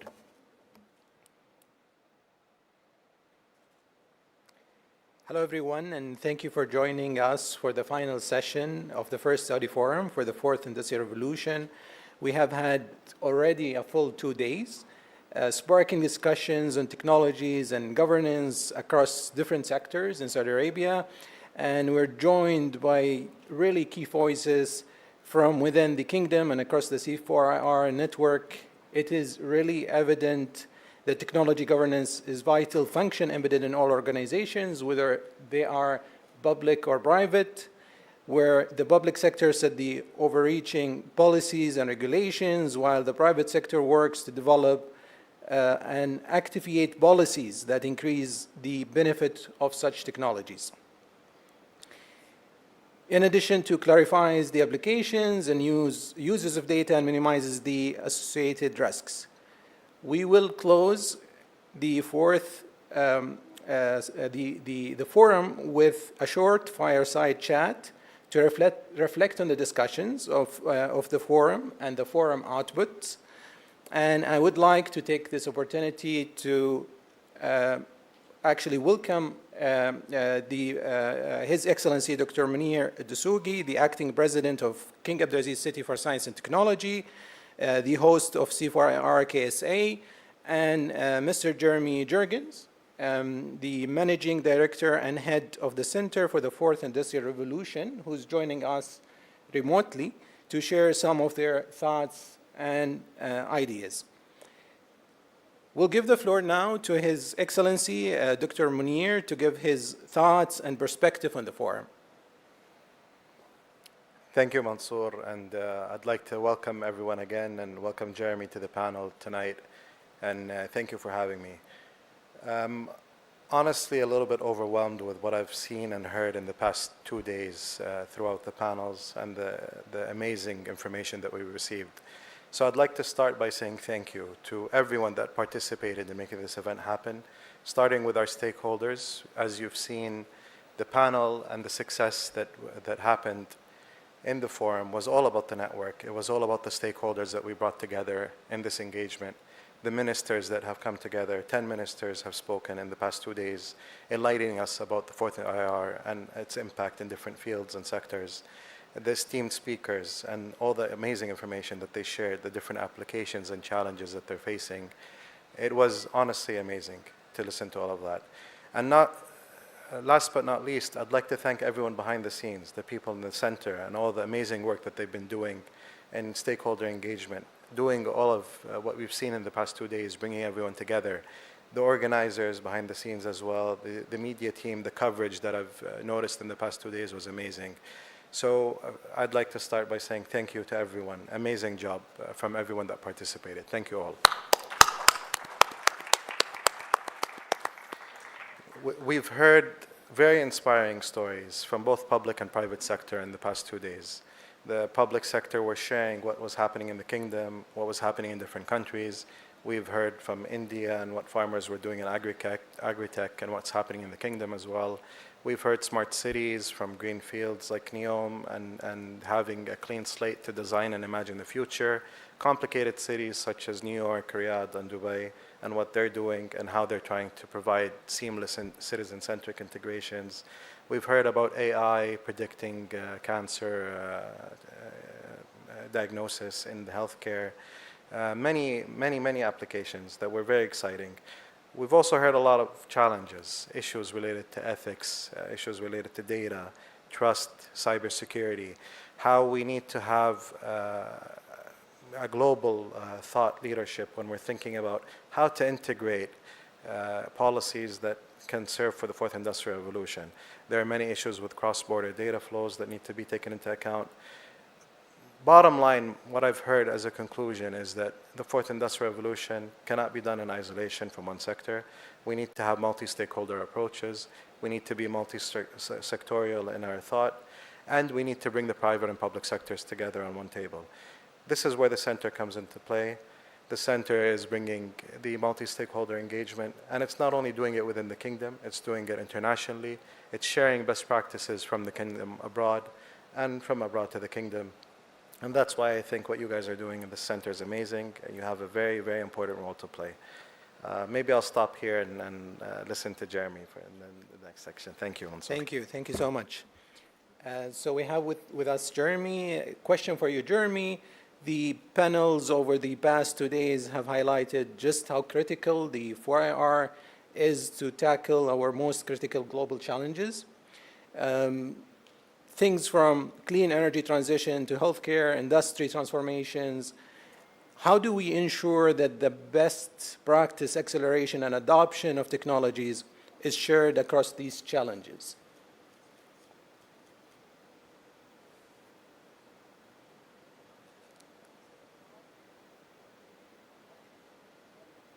So we can't hear you.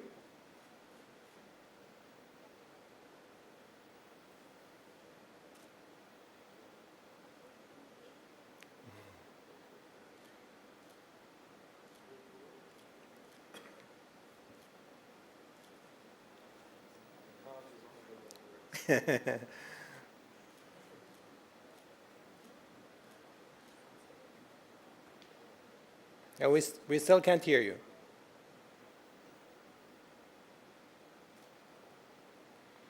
So maybe I'll be talking about the center a little bit while while we are trying to fix the issue with probably with the mic.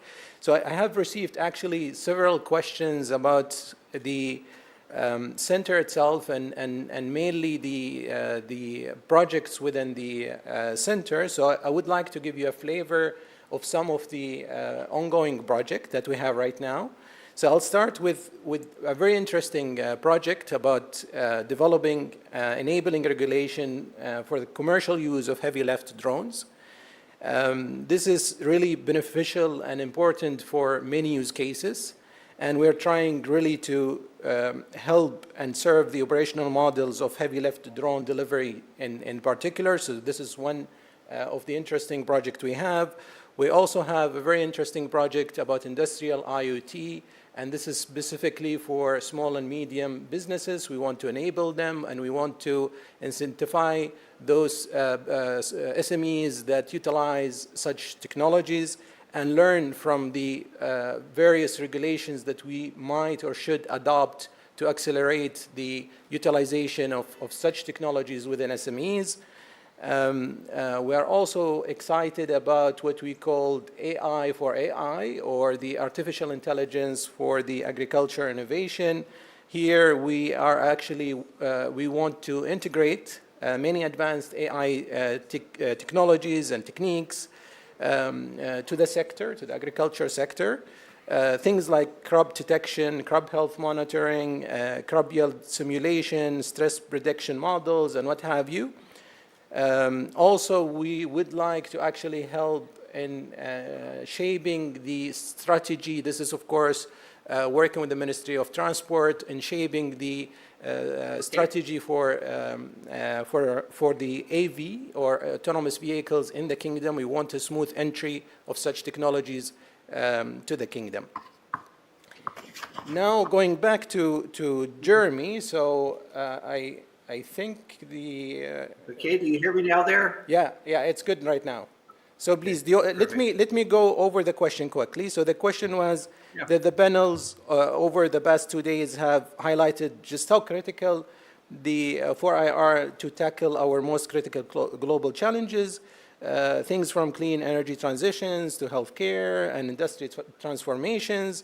How do we ensure that best practice acceleration and adoption of technology is shared across these key challenges? Great. Thank you for the question, and also thank you for the excellent forum until now. I think my audio challenges came in listening in the background there, and so I was kind of cheating a bit, trying to get a sneak peek on the discussions from the backstage. But this question of the acceleration and adoption of technologies, I think first it's important actually to recognize that these are technologies. Every one of these domains that we've talked about until now, right? Energy, health, cities, etc. They look very different if you look at them through a traditional lens or if you look at them through the lens as a technology. So concretely here, if I take, for example, energy, a lot of people look at energy and they say, okay, we think about this as a commodity. Well, how you treat a commodity is very different than how you might treat a technology. Can we collect data around it? Can we apply artificial intelligence? Are there network effects for bringing all these elements together? And so when you start thinking of these as technologies, can we apply scientific knowledge for practical purposes to improve them? It presents a very different lens in each of these domains. Now, when you start taking that approach, you can look at food, manufacturing, health, which was earlier, and in each of this, it opens up new opportunities. And I think this is really what's so exciting and why the discussions we've been having in the forum here are so important, because, as Dr. Munir said earlier, it's important to bring the actors from the government together with business, with civil society, and have a shared discussion around what it means when we approach each of these domains through the lens of technology. Okay, great. So let me ask another question here. So our speakers have highlighted various role of businesses and governments in supporting Saudi's digital transformation. Why do you think that we need C4IR KSA and the network in particular of forum affiliated centers to help drive forward these efforts? Great. I think the forum is really critical here. In part, I think also Dr. Munir spoke, what I also wanted to highlight there is the importance of a multi-stakeholder approach.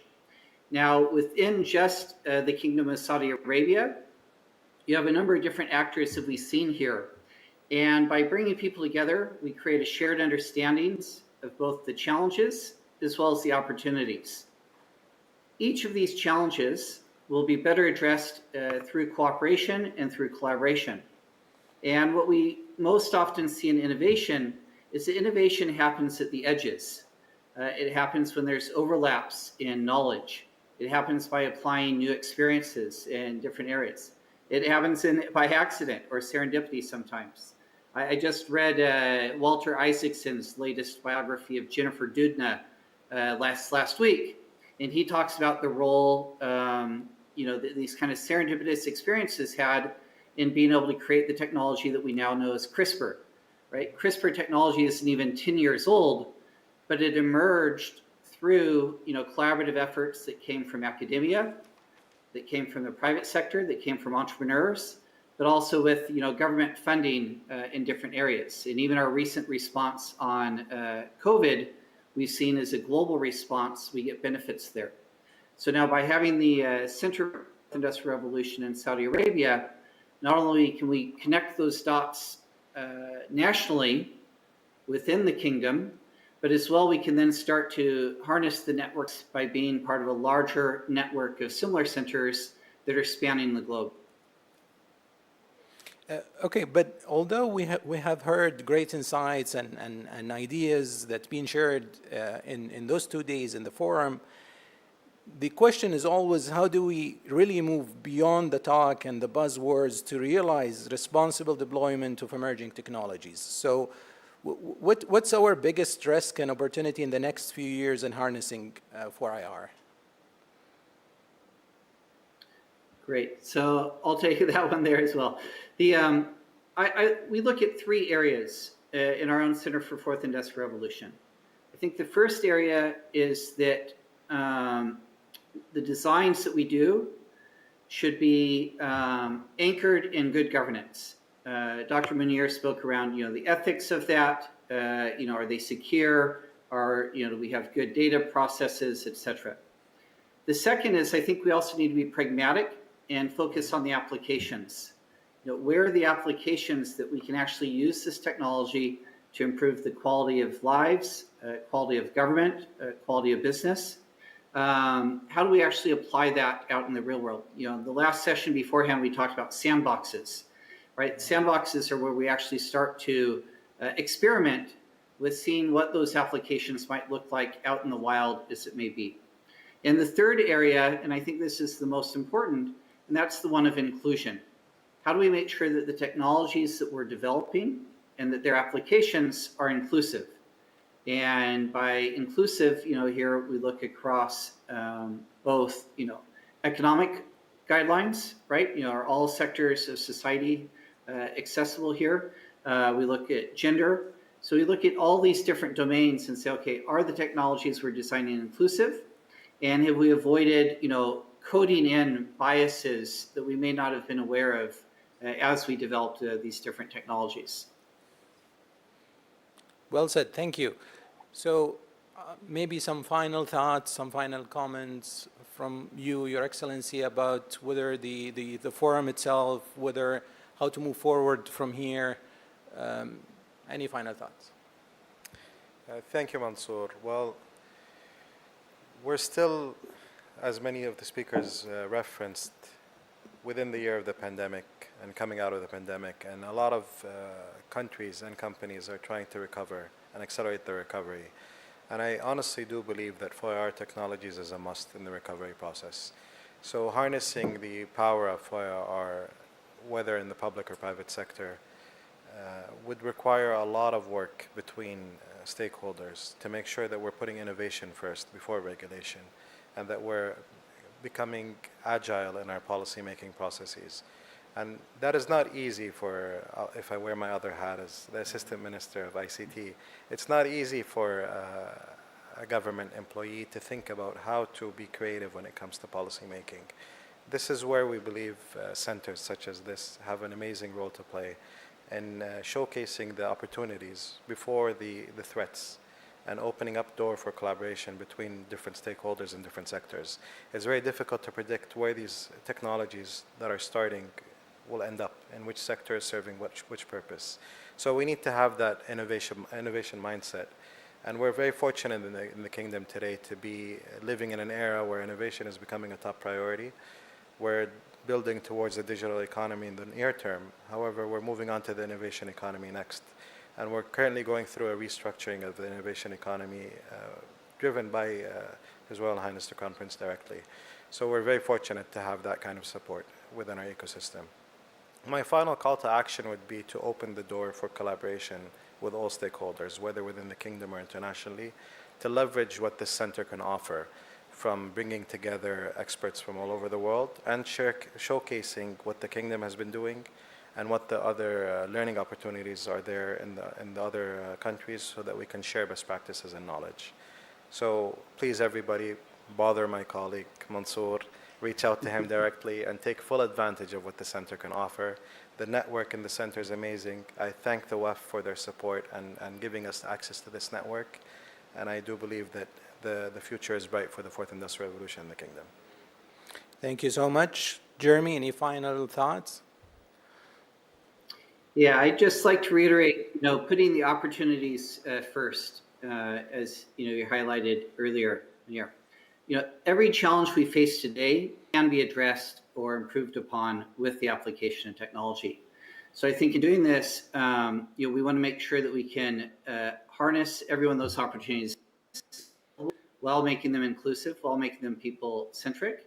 And for that, I'd like to thank our partnership with the Kingdom, and looking forward to working with everyone there. And hopefully the next time we bring such a forum together, I'll be able to join in person. So thank you very much for organizing the last 2 days here. Thank you so much. And thank you for joining us for this fireside chat and the first Saudi Forum for the Fourth Industrial Revolution. It has been a privilege and a pleasure bringing together such esteemed voices to begin what promises to be a journey to safely govern emerging technologies and to increase their benefit for humanities. Thank you so much. Thank you.